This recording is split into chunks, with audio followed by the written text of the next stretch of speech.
وَإِذْ صَرَفْنَا إِلَيْكَ نَفَرًا مِنَ الْجِنِّ يَسْتَمِعُونَ الْقُرْآنَ فَلَمَّا حَضَرُوهُ قَالُوا أَنصِتُوا فَلَمَّا قُضِيَ وَلَّوْا إِلَىٰ قَوْمِهِمْ مُنذِرِينَ۔ اور وہ واقعہ بھی یاد کیجئے جب ہم جنوں کے ایک گروہ کو آپ کی طرف لے آئے تھے جو قرآن سن رہے تھے۔ جب وہ اس مقام پر آ پہنچے تو ایک دوسرے سے کہنے لگے خاموش ہو جاؤ۔ پھر جب قرآن پڑھا جا چکا تو وہ ڈرانے والے بن کر اپنی قوم کے پاس واپس آئے۔ کیسی نیک روحیں تھی کہ بہت بڑی تعلیم اور تربیت کے بغیر ہی جو ہی قرآن سے پہلا انٹریکشن ہوا قرآن کا ادب کیا اور قرآن سننے کا مطلب بھی سمجھ گئے کہ یہ کیوں پڑھا جاتا ہے، سنا جاتا ہے۔ تو پہلا کام انہوں نے کیا کیا، جب وہ پہنچے جہاں قرآن پڑھا جا رہا تھا تو انہوں نے کہا کہ قرآن کو غور سے سنو، خاموش رہو، خاموش رہو۔ افسوس کے ساتھ کہنا پڑتا ہے کہ بعض اوقات تراویح ہو رہی ہوتی اور امام صاحب اپنی پوری قوت سے پڑھا رہے ہوتے اور پیچھے سے لوگ باتیں کیے چلے جا رہے ہوتے۔ اس قدر افسوس ہوتا ہے، اس قدر افسوس، کیونکہ اس سے امام کے بھی بھولنے کا اندیشہ ہوتا ہے، اور دوسرا مقتدیوں کی کنسنٹریشن ہی نہیں ہوتی۔ اگر آپ کو مسجد جا کر نماز نہیں پڑھنی تو پھر آپ وہاں گئے کیوں ہیں؟ اور اگر آپ کو کسی کا انتظار کرنا ہے یا آپ اس لیے آ گئے کہ چلے نماز نہیں بھی پڑھنی تو قرآن سن لیتے ہیں، تو پھر قرآن سنیے۔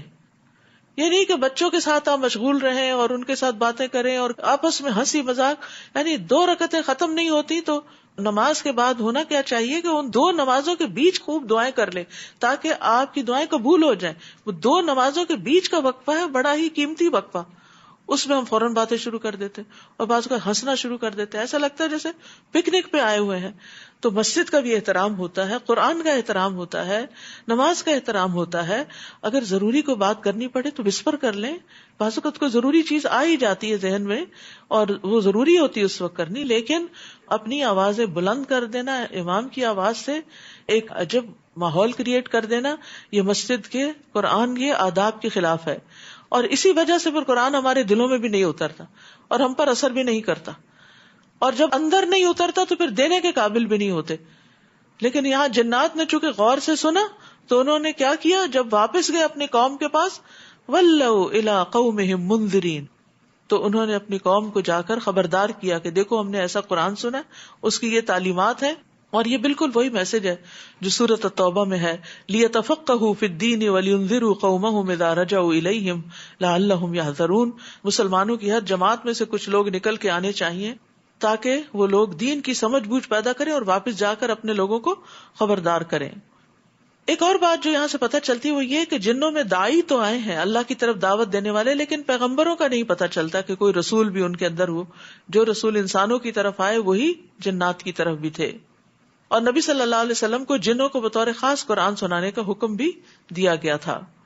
آپ صلی اللہ علیہ وسلم فرماتے ہیں، مجھے حکم دیا گیا کہ میں جنوں کو قرآن پڑھ کر سناؤں۔ آپ نے پوچھا تم میں سے کون میرے پیچھے آئے گا، تو لوگوں نے سر جھکا لیا، شاید سب ڈر گئے کہ جنوں کے پاس کیسے جائیں۔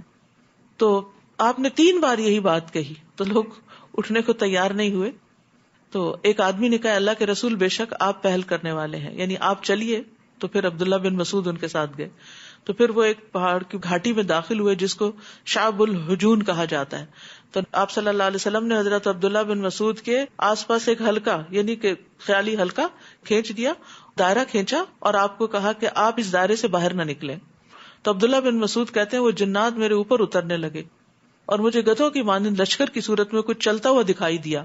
میں نے ملی جلی آوازوں کا بہت شور سنا تو مجھے نبی صلی اللہ علیہ وسلم کے بارے میں خوف لاحق ہوا۔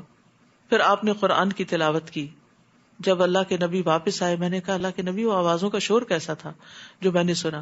تو آپ نے فرمایا وہ ایک مقتول آدمی کے سلسلے میں میرے پاس اکٹھے ہوئے تھے جو ان میں قتل ہو گیا تھا، تو میں نے ان کے درمیان حق کے ساتھ فیصلہ کیا۔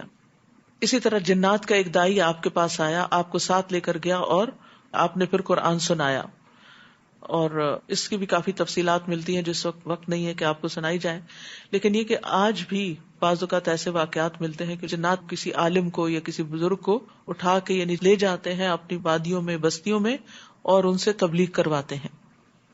یہ فرسٹ ہینڈ کسی نے معلومات دی تھی مجھے۔ قالوا یا قومنا انا سمعنا کتابا انزل من بعد موسیٰ، کہنے لگے اے ہماری قوم ہم نے ایسی کتاب سنی ہے جو موسیٰ کے بعد نازل ہوئی ہے۔ یعنی تورات کے بعد انجیل کا انہیں پتہ نہیں چلا اور قرآن کا پتہ چلا. وہ اپنے سے پہلے کتابوں کی تصدیق کرتی ہے، حق کی طرف اور سیدھی راہ کی طرف رہنمائی کرتی ہے. اے ہماری قوم، اللہ کی طرف بلانے والے کی بات مان لو اور اس پر ایمان لے آؤ، وہ تمہارے گناہ بخش دے گا اور تمہیں دردناک عذاب سے بچا لے گا. اور جو اللہ کی طرف بلانے والے کی بات نہ مانے تو وہ اسے زمین میں بھاگ کر اسے عاجز نہیں کر سکتا، اور نہ ہی اس کے بغیر اس کا کوئی حامی ہوگا جو اسے اللہ کے عذاب سے بچا لے. یہی لوگ صریح گمراہی میں ہیں. کیا انہوں نے دیکھا نہیں کہ اللہ ہی ہے جس نے آسمانوں اور زمین کو پیدا کیا اور انہیں پیدا کر کے تھک نہیں گیا؟ وہ اس بات پر قادر ہے کہ مردوں کو زندہ کر دے. کیوں نہیں، وہ تو ہر چیز پہ قادر ہے. اور جس دن کافر دوزخ پر پیش کیے جائیں گے تو ان سے پوچھا جائے گا، کیا یہ جہنم حق نہیں؟ وہ کہیں گے، کیوں نہیں، ہمارے رب کی قسم یہ حق ہے. اللہ تعالیٰ فرمائے گا، تو اب عذاب کا مزہ چکھو، یہ اس چیز کا بدلہ ہے جو تم کفر کیا کرتے تھے. فاصبر کما صبر اولو العزم من الرسل، بس آپ صبر کیجئے جیسے اولو العزم پیغمبر صبر کرتے رہے، اور ان کے بارے میں جلدی نہ کیجیے. جس دن یہ لوگ وہ چیز دیکھ لیں گے جس سے انہیں ڈرایا جاتا ہے تو وہ یوں سمجھیں گے جیسے دنیا میں بس دن کی ایک گھڑی ہی ٹھہرے تھے. بات پہنچا دی گئی ہے، تو اب کیا نافرمان لوگوں کے علاوہ کوئی اور ہلاک ہوگا؟ سورۃ محمد. بسم اللہ الرحمن الرحیم. الذين كفروا وصدوا عن سبيل الله أضل أعمالهم والذين آمنوا وعملوا الصالحات وآمنوا بما نزل على محمد وهو الحق من ربهم كفر عنهم سيئاتهم وأصلح بالهم.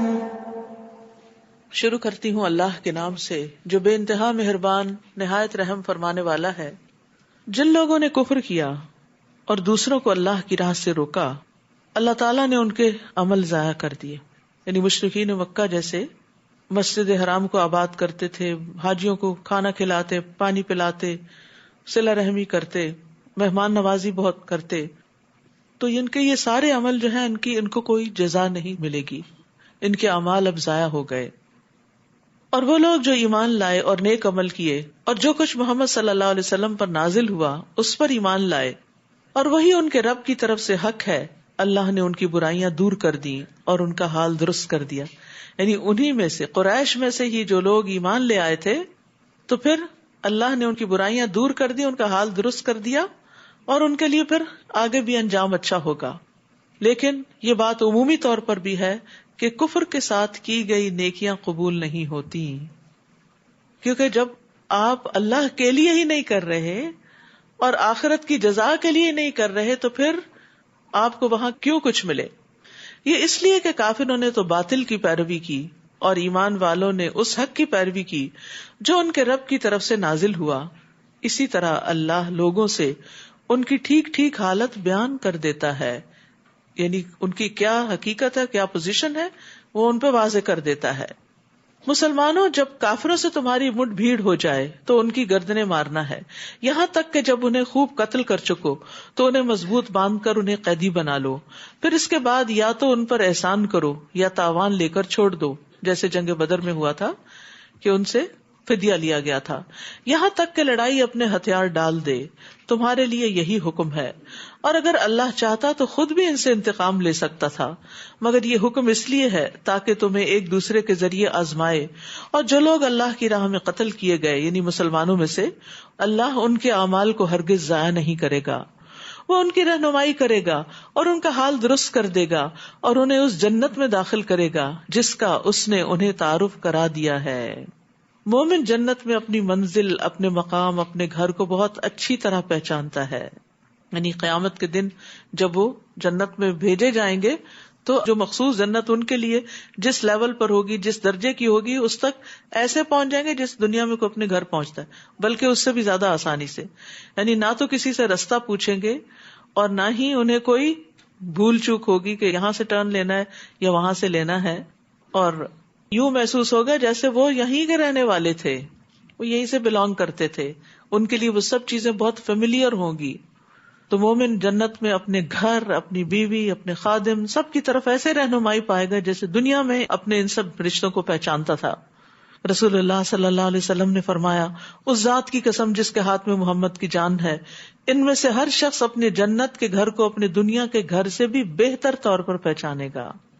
رسول اللہ صلی اللہ علیہ وسلم نے فرمایا، مجھے امید ہے کہ تم اپنی نیک اولاد سمیت جنت میں داخل ہونے سے پہلے وہاں اپنی رہائش گاہیں بنوا لو گے. اب سوال یہ پیدا ہوتا ہے کہ وہ کون سے کام ہم کریں جس سے جنت میں داخل ہو سکیں.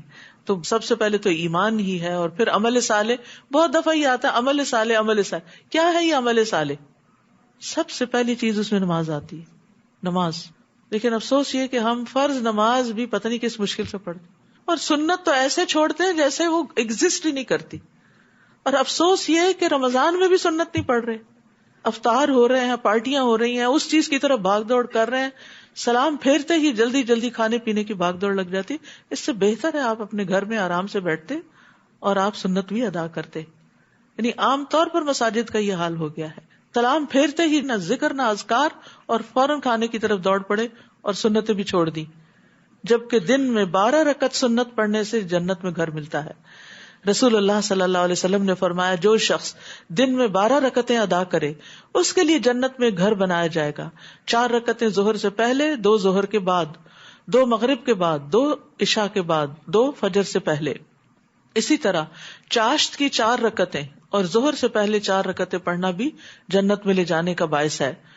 پھر اسی طرح مسجد بنانا، مسجد کی تعمیر کرنا، خواہ وہ چھوٹی سی کیوں نہ ہو. تو زندگی میں اپنے مال کا کچھ نہ کچھ حصہ اللہ کے گھروں کے لیے ضرور رکھیں. بعض اوقات تعمیر کرنا ہوتا ہے، بعض اوقات ان کو چلانے کے لیے ان کے جو روز مرہ کے اخراجات ہوتے ہیں، مثلاً بجلی کا خرچ ہے، پانی کا ہے، ہیٹنگ کا ہے، ان سب چیزوں کے اخراجات کہاں سے چلتے ہیں؟ یہ مسلمانوں کے دیے ہوئے صدقات ہی ہوتے ہیں جو اللہ کی راہ میں وہ دیتے ہیں، جس سے یہ مسجدیں آباد ہوتی ہیں. تو اس لیے اگر تعمیر میں چاہے ایک اینٹ لگوا دیں کہیں بھی، اس کا بھی اہتمام کریں، لیکن جب وہ اینٹ لگ جائے، مسجد بن جائے، مسجد کھڑی ہو جائے تو اس کو آباد کریں. یہ بھی عمل صالح میں سے بہت بڑا عمل ہے. نماز پڑھنے کے لیے آئیں، اس کی آبادی بڑھانے کے لیے آئیں، اور پھر اس کو صاف ستھرا رکھیں، اس کو خوبصورت بنائیں، اس کو نماز پڑھنے والوں کے لیے تیار رکھیں. پھر اسی طرح سورۃ اخلاص پڑھنا، ذکر اذکار کرنا، اللہ کی خاطر کسی سے ملاقات کرنا، یعنی کسی احسان کا بدلہ چکانے کے لیے نہیں، کسی لالچ میں نہیں. رسول اللہ صلی اللہ علیہ وسلم نے فرمایا، جو اللہ کے لیے کسی بیمار کی عیادت یا اپنے دینی بھائی سے ملاقات کرنے جاتا ہے تو آسمان سے ایک پکارنے والا اعلان کرتا ہے، تم بھی پاک ہوئے اور تمہارا چلنا بھی پاک ہے، تم نے جنت میں گھر بنا لیا. یعنی بیمار کی عادت اتنی بڑی نیکی ہے. پھر اس میں آپ دیکھیے کہ کتنے بیمار ہسپتالوں میں، اور مسلمان بیمار ہسپتالوں میں ایسے ہیں جن کا کوئی والی وارث نہیں، کوئی رشتہ دار نہیں، کوئی دور پار کا نہیں. تو ایسی جگہوں پر والنٹیئر بھی کیا جا سکتا ہے، طریقے معلوم کیے جا سکتے ہیں کہ ونس ان اے وائل جا کر ان کو وزٹ کر کے ان کے ساتھ ٹائم سپینڈ کیا جا سکتا ہے. گھروں میں بوڑھے لوگ بیٹھے ہیں، اور ایسے نیکی کے کئی کام ہیں جن کو آپ سوچ سکتے ہیں. تو اپنے اوقات میں سے کوئی وقت نکال کے صرف اللہ کی خاطر، یہ نہیں کہ کہیں اپنی کریڈیبلٹی بنانے کے لیے، نمبر بڑھانے کے لیے انسان ایسے کام کرے، صرف اللہ کی خاطر. اور اس میں پھر یہ ہوتا ہے کہ انسان کی عبادات میں متاثر نہیں ہوتی. اپنی عبادت بھی کریں، اپنی دین کی خدمت کریں، دین کی تعلیم حاصل کریں، دیں، دوسروں کی خدمت کریں. جو سکلز اللہ نے آپ کو دے رکھی ہیں ان کے ذریعے دین کی خدمت کریں. مثلاً اللہ سبحانہ تعالیٰ نے آپ کو ٹیکنالوجی کا علم دیا ہے تو اس ٹیکنالوجی سے دین کی خدمت کریں، والنٹیئر کریں. اسی طرح باقی چیزیں بھی. اور پھر یہ جو خاص بات ہے نا کہ اللہ کی خاطر جانا، یہ ذہن میں ہونی چاہیے. کیونکہ بعض اوقات آپ کسی مریض کے پاس جاتے ہیں نا، وہ آپ کو الٹا سناتا ہے اور کڑوی گسالی باتیں کرتا ہے، یاد آ گیا تمہیں، آ گئے تم، ابھی یاد آیا، وغیرہ وغیرہ. تو پھر انسان ڈرتا ہے اور کنارہ کشی کرتا ہے، نہیں بہتر ہے میں نہ ہی جاؤں، مجھے پھر وہی سننا پڑے گا. تو اس کے لیے اگر ایک دفعہ مینٹلی تیار ہو جائے نا، یہ تو سننا ہی ہے، سو واٹ، سننا ہی ہے نا، سن چھوڑوں گی، لیکن میں نے نیکی تھوڑی چھوڑنی ہے. تو اس طرح انسان کو حوصلہ پڑتا ہے کہ میں نے اللہ کے لیے جانا ہے. وہ چند باتیں بس ایک کان سے سن کے دوسرے سے نکال کے دل پہ نہ جمائی جائیں، کیونکہ وہ بےچارے کی حالت ایسی، اگر ہم بھی اللہ نہ کرے ایسی حالت میں تو پتہ نہیں ہم اس سے کئی ورسٹ ہی نہ ہو. یعنی ہم دوسروں کے اوپر تو جلدی تنقید کر لیتے ہیں، جب اپنے باری آتی ہے کوئی ریئیکشن کی تو بعض اوقات ہمارے ریئیکشن سب سے زیادہ ورسٹ ہوتے ہیں. پھر اسی طرح صفوں کو پر کرنا جنت میں لے جانے کا باعث ہے.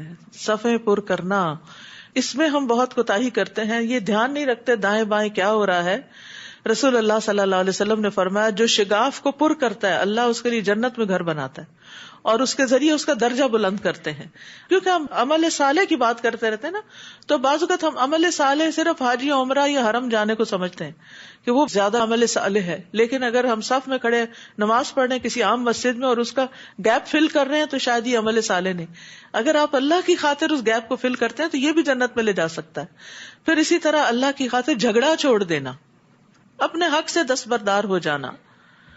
رسول اللہ صلی اللہ علیہ وسلم نے فرمایا میں ذمہ دار ہوں ایک محل کا جنت کی ایک جانب میں اس شخص کے لیے جو جھگڑا چھوڑ دے اگرچہ حق پر ہو، اور ایک محل کا جنت کے درمیان میں اس شخص کے لیے جو جھوٹ چھوڑ دے اگرچہ مذاق میں ہو، اور جنت کی اعلیٰ منزلوں میں ایک محل کا اس شخص کے لیے جو اپنے اخلاق کو عمدہ بنا لے.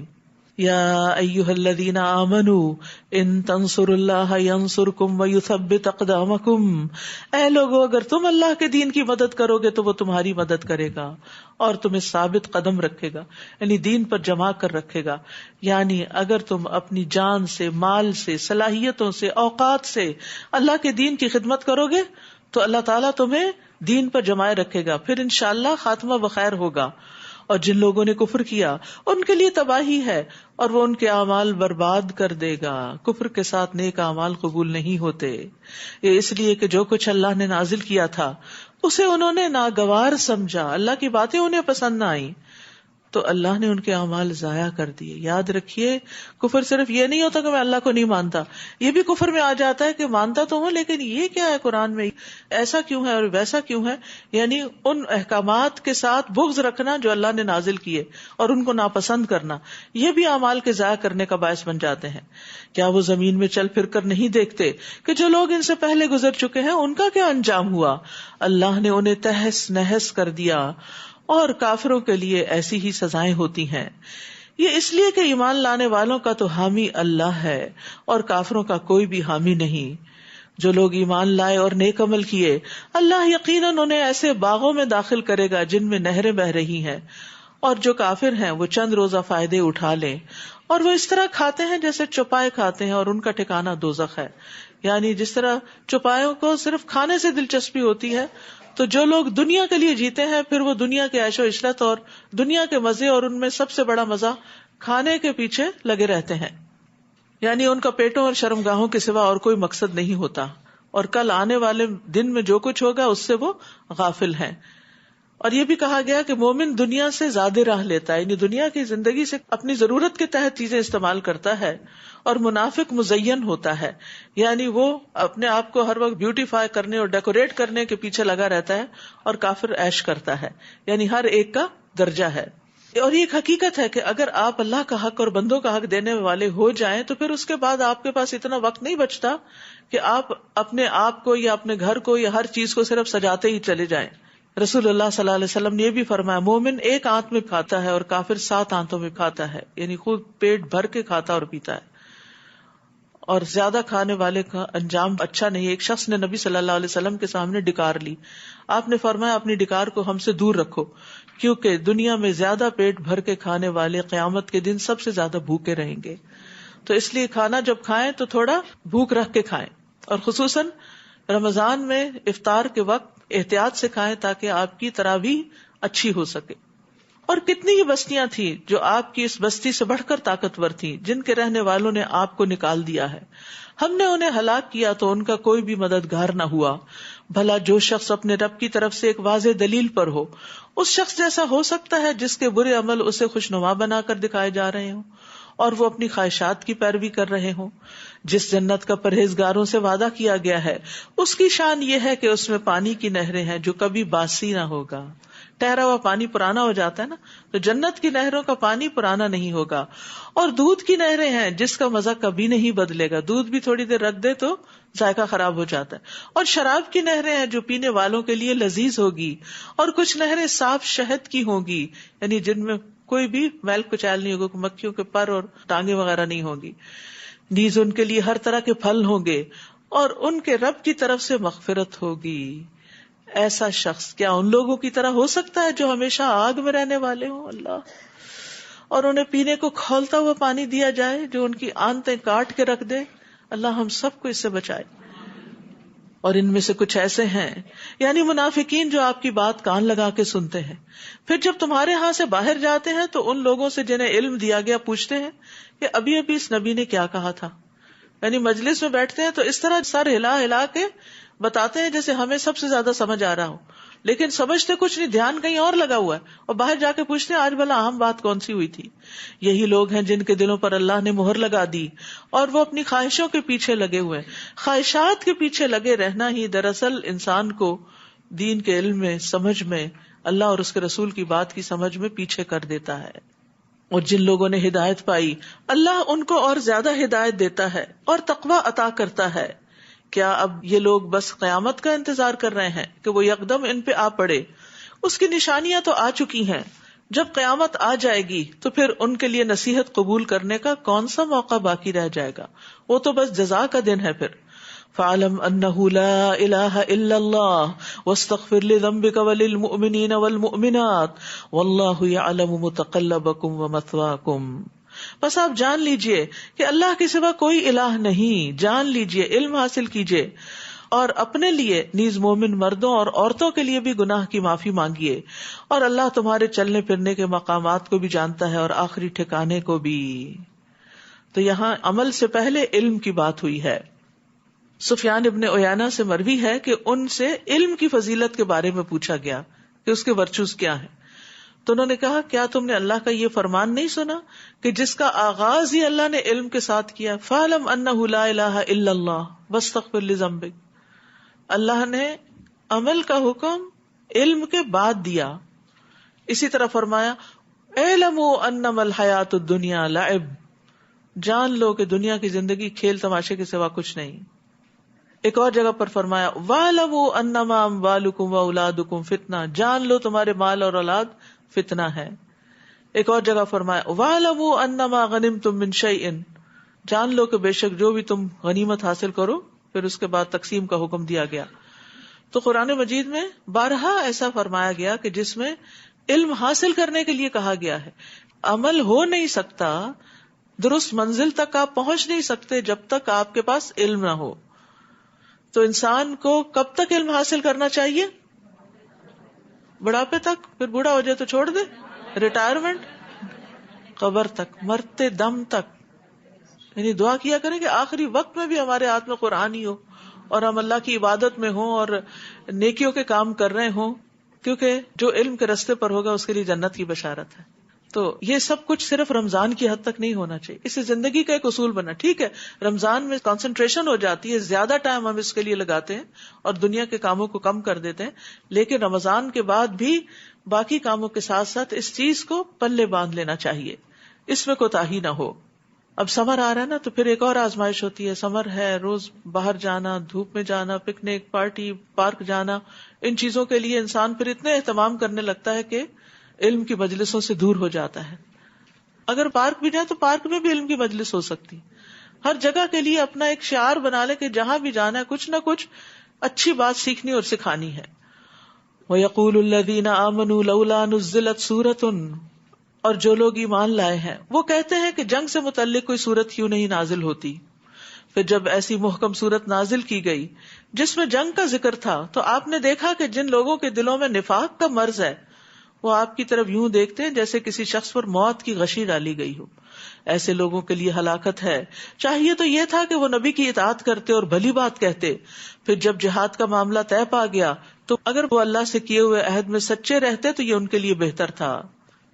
پھر اے منافقو، تم لوگوں سے کیا بعید ہے کہ اگر تم حاکم ہو جاؤ تو زمین پر فساد کرنے لگو اور قطع رحمی کرنے لگو. رحم دو صورتوں میں ہوتا ہے، ایک عام اور ایک خاص. عام رحم دینی رشتہ داری ہے، دینی تعلقات ہیں جن لوگوں سے آپ دین کی وجہ سے ملتے ہیں. اس میں ایمان اور ایمان والوں کے ساتھ محبت کے لازم ہونے کی وجہ سے صلہ رحمی واجب ہوتی ہے کہ ان کی مدد کی جائے، خیر خواہی کی جائے، تکلیف نہ دی جائے، عدل کیا جائے، ان کے حقوق بجا لائے جائیں، انصاف کیا جائے ان کے درمیان، بیماروں کی عادت کی جائے، مر جائے تو غسل دیا جائے، جنازہ پڑھا جائے، دفن کیا جائے، وغیرہ وغیرہ. یہ عام رحم ہے، اور خاص رحم رشتہ داروں کے معاملے میں رحم ہے، جو ماں اور باپ دونوں کی طرف سے بنتے ہیں، یعنی ماں کے رشتہ دار بھی اور باپ کے رشتہ دار بھی. اور ان کے کچھ خاص حقوق ہوتے ہیں، جیسے کچھ خرچہ دینا، ان کی دیکھ بھال کرنا، مجبوریوں کے اوقات میں ان کا خیال رکھنا. تو جب بہت سارے حقوق اکٹھے ہو جائیں تو سب سے قریبی رشتہ دار سے آغاز کرنا چاہیے. تو قطع رحمی کے نقصانات ہیں، یعنی یہ نہیں کہ اگر ہم رشتہ داریاں توڑتے ہیں تو اس کا نقصان نہیں، صرف کرنے کا ہی فائدہ نہیں، نہ کریں تو نقصان بھی ہے. نبی صلی اللہ علیہ وسلم نے فرمایا بے شک بنی آدم کے اعمال ہر جمعرات کو پیش کیے جاتے ہیں، اور قطع رحمی کرنے والے کے اعمال قبول نہیں ہوتے، اس کی نیکیاں رکھ دی جاتی ہیں. نبی صلی اللہ علیہ وسلم نے فرمایا جس نے رشتوں سے کاٹا یا جھوٹی قسم اٹھائی وہ مرنے سے پہلے اس کا وبال دیکھے گا. استغفر اللہ. رسول اللہ صلی اللہ علیہ وسلم نے فرمایا کسی مسلمان کے لیے حلال نہیں کہ اپنے بھائی کو 3 دن سے زیادہ چھوڑے رکھے، یعنی ناراضگی کے بعد 3 دن تک خفا رہے، بس اس کے بعد جس نے 3 دن سے زائد چھوڑ دیا اور اسی حالت میں مر گیا وہ آگ میں جائے گا. تو اس لیے یہ بغض اور دشمنیاں اور ناراضگیاں لمبی نہیں چلانی چاہیے. اولئک الذین لعنہم اللہ، یہی لوگ ہیں جن پر اللہ نے لعنت کی ہے. فاصمہم واعمی ابصارہم، پھر اس نے انہیں بہرا کر دیا اور ان کی آنکھوں کو اندھا کر دیا ہے، ان کو سمجھ ہی نہیں آتی کہ وہ کیا غلط کر رہے ہیں. اسی لیے آپ دیکھیں کہ جو لوگ رشتوں کو کاٹتے ہیں نا، ان کو جب کوئی اچھی بات بتائی جائے تو وہ اپنی اتنی حجتیں پیش کرتے ہیں کہ اپنے آپ کو جسٹیفائی کر لیتے ہیں اور تعلقات اور حقوق ادا کرنا چھوڑ دیتے ہیں. افلا يتدبرون القرآن ام على قلوب اقفالها، کیا یہ لوگ قرآن میں غور نہیں کرتے یا ان لوگوں کے دلوں پر قفل چڑھے ہوئے ہیں؟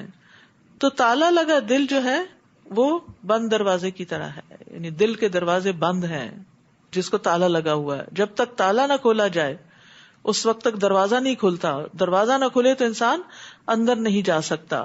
تو جن لوگوں کے دلوں پر تالے چڑھے ہوئے ہیں ان کے اندر ایمان اور قرآن داخل نہیں ہوتا. حالانکہ قرآن جب دل میں آ جاتا ہے تو یہ دلوں کو کھول دیتا ہے اور عقل کو تیز کر دیتا ہے. کعب کہتے ہیں قرآن کو لازم پکڑو کیونکہ قرآن عقل کی تیزی، حکمت کی روشنی اور علم کا سرچشمہ ہے، اور اللہ کی طرف سے نازل ہونے والی کتابوں میں سب سے نئی کتاب ہے.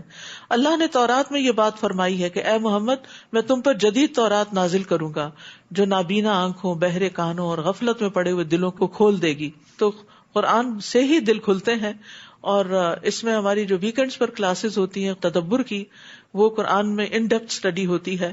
تو جیسے رمضان میں آپ نے پڑھ لیا، ایک رواں ترجمہ پڑھ لیا، پھر تعلیم القرآن کورس ہوتا ہے جس میں آپ ذرا ڈیٹیل میں تفسیر پڑھتے ہیں. پھر اس سے اگلے لیول پر تو جن لوگوں نے تعلیم القرآن کر لیا میں ان کو ریکمینڈ کروں گی کہ وہ تدبر کے جو 30 29 اور 28 کے لیکچر ضرور سنیں.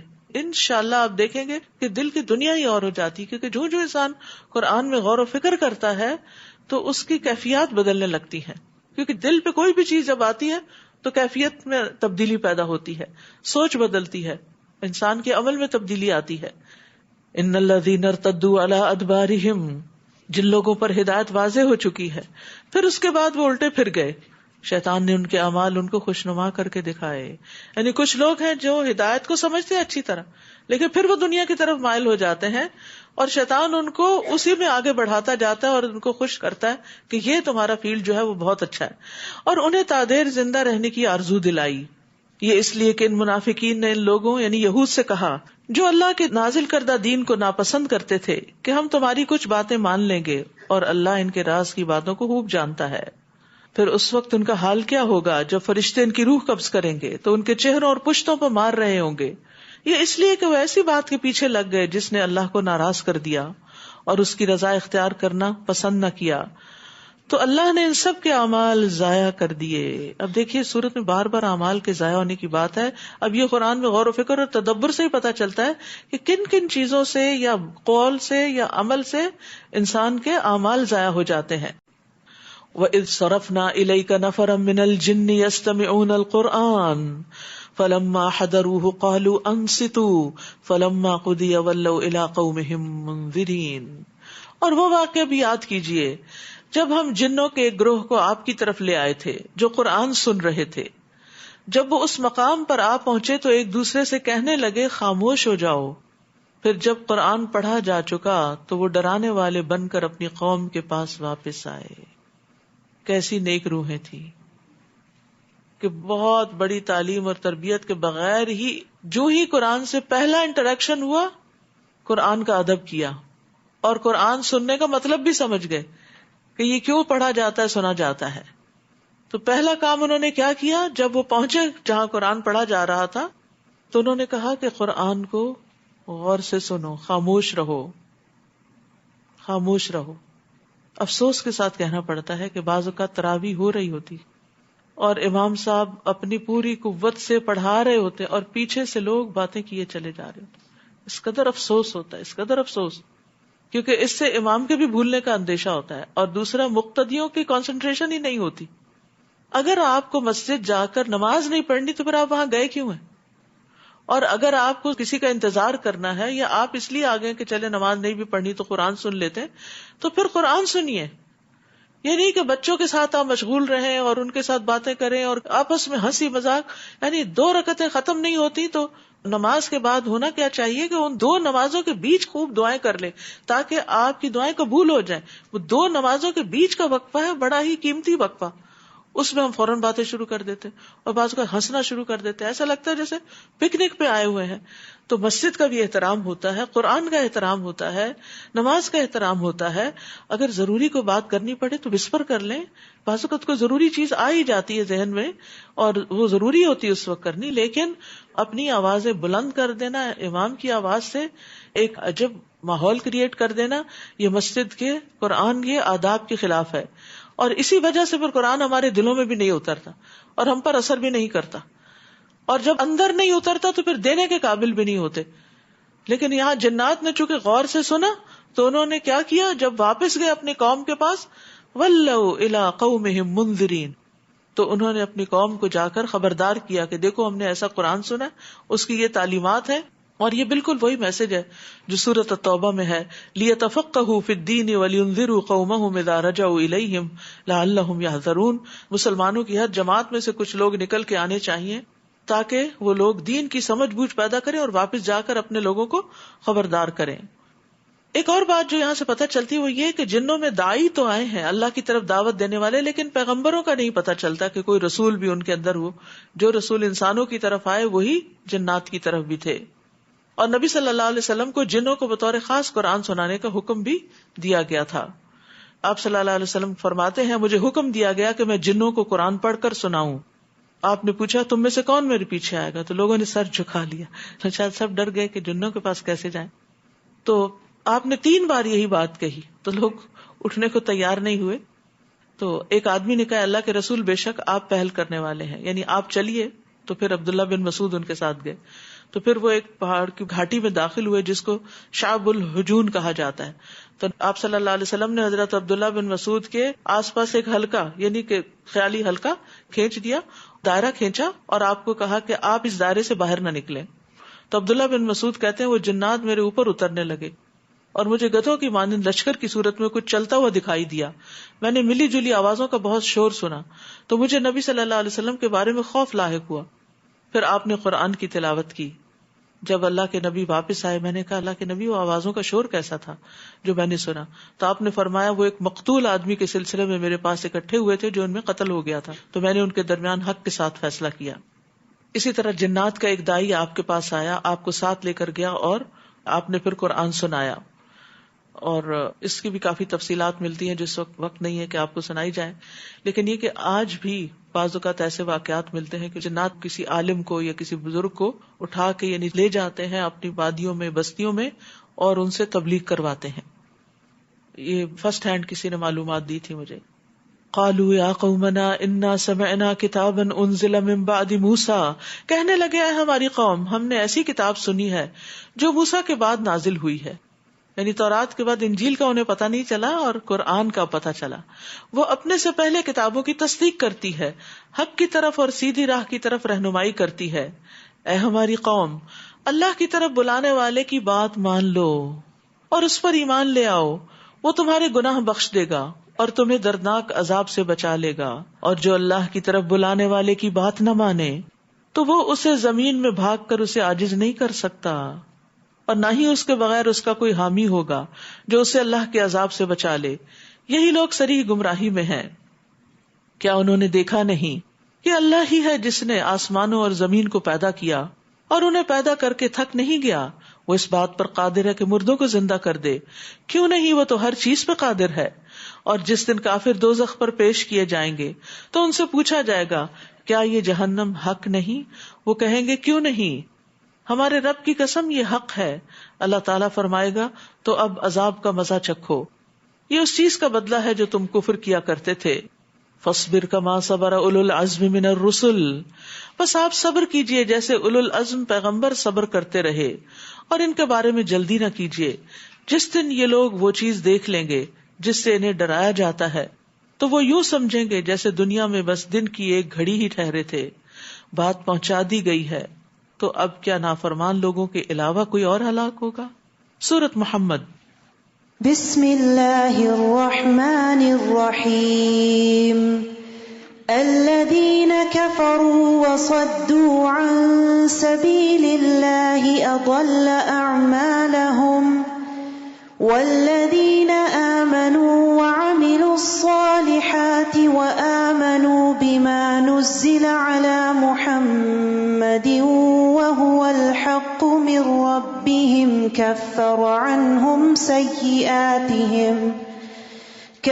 عنهم سيئاتهم وأصلح بالهم. شروع کرتی ہوں اللہ کے نام سے جو بے انتہا مہربان نہایت رحم فرمانے والا ہے. جن لوگوں نے کفر کیا اور دوسروں کو اللہ کی راہ سے روکا, اللہ تعالیٰ نے ان کے عمل ضائع کر دیے. یعنی مشرکین مکہ جیسے مسجد حرام کو آباد کرتے تھے, حاجیوں کو کھانا کھلاتے, پانی پلاتے, صلہ رحمی کرتے, مہمان نوازی بہت کرتے, تو ان کے یہ سارے عمل جو ہیں ان کو کوئی جزا نہیں ملے گی, ان کے اعمال اب ضائع ہو گئے. اور وہ لوگ جو ایمان لائے اور نیک عمل کیے اور جو کچھ محمد صلی اللہ علیہ وسلم پر نازل ہوا اس پر ایمان لائے اور وہی ان کے رب کی طرف سے حق ہے, اللہ نے ان کی برائیاں دور کر دی اور ان کا حال درست کر دیا. یعنی انہی میں سے, قریش میں سے ہی جو لوگ ایمان لے آئے تھے, تو پھر اللہ نے ان کی برائیاں دور کر دی, ان کا حال درست کر دیا, اور ان کے لیے پھر آگے بھی انجام اچھا ہوگا. لیکن یہ بات عمومی طور پر بھی ہے کہ کفر کے ساتھ کی گئی نیکیاں قبول نہیں ہوتی, کیونکہ جب آپ اللہ کے لیے ہی نہیں کر رہے اور آخرت کی جزا کے لیے نہیں کر رہے تو پھر آپ کو وہاں کیوں کچھ ملے. یہ اس لیے کہ کافروں نے تو باطل کی پیروی کی اور ایمان والوں نے اس حق کی پیروی کی جو ان کے رب کی طرف سے نازل ہوا. اسی طرح اللہ لوگوں سے ان کی ٹھیک ٹھیک حالت بیان کر دیتا ہے, یعنی ان کی کیا حقیقت ہے, کیا پوزیشن ہے, وہ ان پہ واضح کر دیتا ہے. مسلمانوں, جب کافروں سے تمہاری مٹھ بھیڑ ہو جائے تو ان کی گردنیں مارنا ہے, یہاں تک کہ جب انہیں خوب قتل کر چکو تو انہیں مضبوط باندھ کر انہیں قیدی بنا لو. پھر اس کے بعد یا تو ان پر احسان کرو یا تاوان لے کر چھوڑ دو, جیسے جنگ بدر میں ہوا تھا کہ ان سے فدیہ لیا گیا تھا, یہاں تک کہ لڑائی اپنے ہتھیار ڈال دے. تمہارے لیے یہی حکم ہے, اور اگر اللہ چاہتا تو خود بھی ان سے انتقام لے سکتا تھا, مگر یہ حکم اس لیے ہے تاکہ تمہیں ایک دوسرے کے ذریعے آزمائے. اور جو لوگ اللہ کی راہ میں قتل کیے گئے یعنی مسلمانوں میں سے, اللہ ان کے اعمال کو ہرگز ضائع نہیں کرے گا. وہ ان کی رہنمائی کرے گا اور ان کا حال درست کر دے گا, اور انہیں اس جنت میں داخل کرے گا جس کا اس نے انہیں تعارف کرا دیا ہے. مومن جنت میں اپنی منزل, اپنے مقام, اپنے گھر کو بہت اچھی طرح پہچانتا ہے. یعنی قیامت کے دن جب وہ جنت میں بھیجے جائیں گے تو جو مخصوص جنت ان کے لیے جس لیول پر ہوگی, جس درجے کی ہوگی, اس تک ایسے پہنچ جائیں گے جس دنیا میں کوئی اپنے گھر پہنچتا ہے, بلکہ اس سے بھی زیادہ آسانی سے. یعنی نہ تو کسی سے رستہ پوچھیں گے اور نہ ہی انہیں کوئی بھول چوک ہوگی کہ یہاں سے ٹرن لینا ہے یا وہاں سے لینا ہے, اور یوں محسوس ہوگا جیسے وہ یہیں کے رہنے والے تھے, وہ یہیں سے بلانگ کرتے تھے. ان کے لیے وہ سب چیزیں بہت فیملیئر ہوں گی. تو مومن جنت میں اپنے گھر, اپنی بیوی, اپنے خادم, سب کی طرف ایسے رہنمائی پائے گا جیسے دنیا میں اپنے ان سب رشتوں کو پہچانتا تھا. رسول اللہ صلی اللہ علیہ وسلم نے فرمایا, اس ذات کی قسم جس کے ہاتھ میں محمد کی جان ہے, ان میں سے ہر شخص اپنے جنت کے گھر کو اپنے دنیا کے گھر سے بھی بہتر طور پر پہچانے گا. رسول اللہ صلی اللہ علیہ وسلم نے فرمایا, مجھے امید ہے کہ تم اپنی نیک اولاد سمیت جنت میں داخل ہونے سے پہلے وہاں اپنی رہائش گاہیں بنوا لو گے. اب سوال یہ پیدا ہوتا ہے کہ وہ کون سے کام ہم کریں جس سے جنت میں داخل ہو سکیں. تو سب سے پہلے تو ایمان ہی ہے، اور پھر عمل صالح. بہت دفعہ یہ آتا ہے عمل صالح عمل صالح. کیا ہے یہ عمل صالح؟ سب سے پہلی چیز اس میں نماز آتی ہے، نماز. لیکن افسوس یہ کہ ہم فرض نماز بھی پتہ نہیں کس مشکل سے پڑھتے، اور سنت تو ایسے چھوڑتے ہیں جیسے وہ ایگزسٹ ہی نہیں کرتی. اور افسوس یہ ہے کہ رمضان میں بھی سنت نہیں پڑھ رہے، افطار ہو رہے ہیں، پارٹیاں ہو رہی ہیں، اس چیز کی طرف بھاگ دوڑ کر رہے ہیں، سلام پھیرتے ہی جلدی جلدی کھانے پینے کی بھاگ دوڑ لگ جاتی. اس سے بہتر ہے آپ اپنے گھر میں آرام سے بیٹھتے اور آپ سنت بھی ادا کرتے. یعنی عام طور پر مساجد کا یہ حال ہو گیا ہے، سلام پھیرتے ہی نہ ذکر نہ اذکار، اور فوراً کھانے کی طرف دوڑ پڑے اور سنتیں بھی چھوڑ دی. جبکہ دن میں 12 رکعت سنت پڑھنے سے جنت میں گھر ملتا ہے. رسول اللہ صلی اللہ علیہ وسلم نے فرمایا جو شخص دن میں 12 رکعتیں ادا کرے اس کے لیے جنت میں گھر بنایا جائے گا. 4 رکعتیں ظہر سے پہلے، 2 ظہر کے بعد، 2 مغرب کے بعد، 2 عشاء کے بعد، 2 فجر سے پہلے. اسی طرح چاشت کی 4 رکعتیں اور ظہر سے پہلے 4 رکعتیں پڑھنا بھی جنت میں لے جانے کا باعث ہے. پھر اسی طرح مسجد بنانا، مسجد کی تعمیر کرنا، خواہ وہ چھوٹی سی کیوں نہ ہو. تو زندگی میں اپنے مال کا کچھ نہ کچھ حصہ اللہ کے گھروں کے لیے ضرور رکھیں. بعض اوقات تعمیر کرنا ہوتا ہے، بعض اوقات ان کو چلانے کے لیے ان کے جو روزمرہ کے اخراجات ہوتے ہیں، مثلا بجلی کا خرچ ہے، پانی کا ہے، ہیٹنگ کا ہے، ان سب چیزوں کے اخراجات کہاں سے چلتے ہیں؟ یہ مسلمانوں کے دیے ہوئے صدقات ہی ہوتے ہیں جو اللہ کی راہ میں وہ دیتے ہیں، جس سے یہ مسجدیں آباد ہوتی ہیں. تو اس لیے اگر تعمیر میں چاہے ایک اینٹ لگوا دیں کہیں بھی، اس کا بھی اہتمام کریں، لیکن جب وہ اینٹ لگ جائے، مسجد بن جائے، مسجد کھڑی ہو جائے تو اس کو آباد کریں. یہ بھی عمل صالح میں سے بہت بڑا عمل ہے. نماز پڑھنے کے لیے آئیں، اس کی آبادی بڑھانے کے لیے آئیں، اور پھر اس کو صاف ستھرا رکھیں، اس کو خوبصورت بنائیں، اس کو نماز پڑھنے والوں کے لیے تیار رکھیں. پھر اسی طرح سورۃ اخلاص پڑھنا، ذکر اذکار کرنا، اللہ کی خاطر کسی سے ملاقات کرنا، یعنی کسی احسان کا بدلہ چکانے کے لیے نہیں، کسی لالچ میں نہیں. رسول اللہ صلی اللہ علیہ وسلم نے فرمایا جو اللہ کے لیے کسی بیمار کی عیادت یا اپنے دینی بھائی سے ملاقات کرنے جاتا ہے تو آسمان سے ایک پکارنے والا اعلان کرتا ہے تم بھی پاک ہوئے اور تمہارا چلنا بھی پاک ہے، تم نے جنت میں گھر بنا لیا. یعنی بیمار کی عادت اتنی بڑی نیکی ہے. پھر اس میں آپ دیکھیے کہ کتنے بیمار ہسپتالوں میں، اور مسلمان بیمار ہسپتالوں میں ایسے ہیں جن کا کوئی والی وارث نہیں، کوئی رشتہ دار نہیں، کوئی دور پار کا نہیں. تو ایسی جگہوں پر والنٹیئر بھی کیا جا سکتا ہے، طریقے معلوم کیے جا سکتے ہیں کہ ونس ان اے وائل جا کر ان کو وزٹ کر کے ان کے ساتھ ٹائم سپینڈ کیا جا سکتا ہے. گھروں میں بوڑھے لوگ بیٹھے ہیں، اور ایسے نیکی کے کئی کام ہیں جن کو آپ سوچ سکتے ہیں. تو اپنے اوقات میں سے کوئی وقت نکال کے صرف اللہ کی خاطر، یہ نہیں کہ کہیں اپنی کریڈیبلٹی بنانے کے لیے، نمبر بڑھانے کے لیے انسان ایسے کام کرے، صرف اللہ کی خاطر. اور اس میں پھر یہ ہوتا ہے کہ انسان کی عبادات میں متاثر نہیں ہوتی. اپنی عبادت بھی کریں، اپنی دین کی خدمت کریں، دین کی تعلیم حاصل کریں، دیں، دوسروں کی خدمت کریں. جو سکلز اللہ نے آپ کو دے رکھی ہیں ان کے ذریعے دین کی خدمت کریں. مثلاً اللہ سبحانہ تعالیٰ نے آپ کو ٹیکنالوجی کا علم دیا ہے تو اس ٹیکنالوجی سے دین کی خدمت کریں، والنٹیئر کریں. اسی طرح باقی چیزیں بھی. اور پھر یہ جو خاص بات ہے نا کہ اللہ کی خاطر جانا، یہ ذہن میں ہونی چاہیے. کیونکہ بعض اوقات آپ کسی مریض کے پاس جاتے ہیں نا، وہ آپ کو الٹا سناتا ہے اور کڑوی گسالی باتیں کرتا ہے، یاد آ گیا تمہیں، آ گئے تم، ابھی یاد آیا، وغیرہ وغیرہ. تو پھر انسان ڈرتا ہے اور کنارہ کشی کرتا ہے، نہیں بہتر ہے میں نہ ہی جاؤں، مجھے پھر وہی سننا پڑے گا.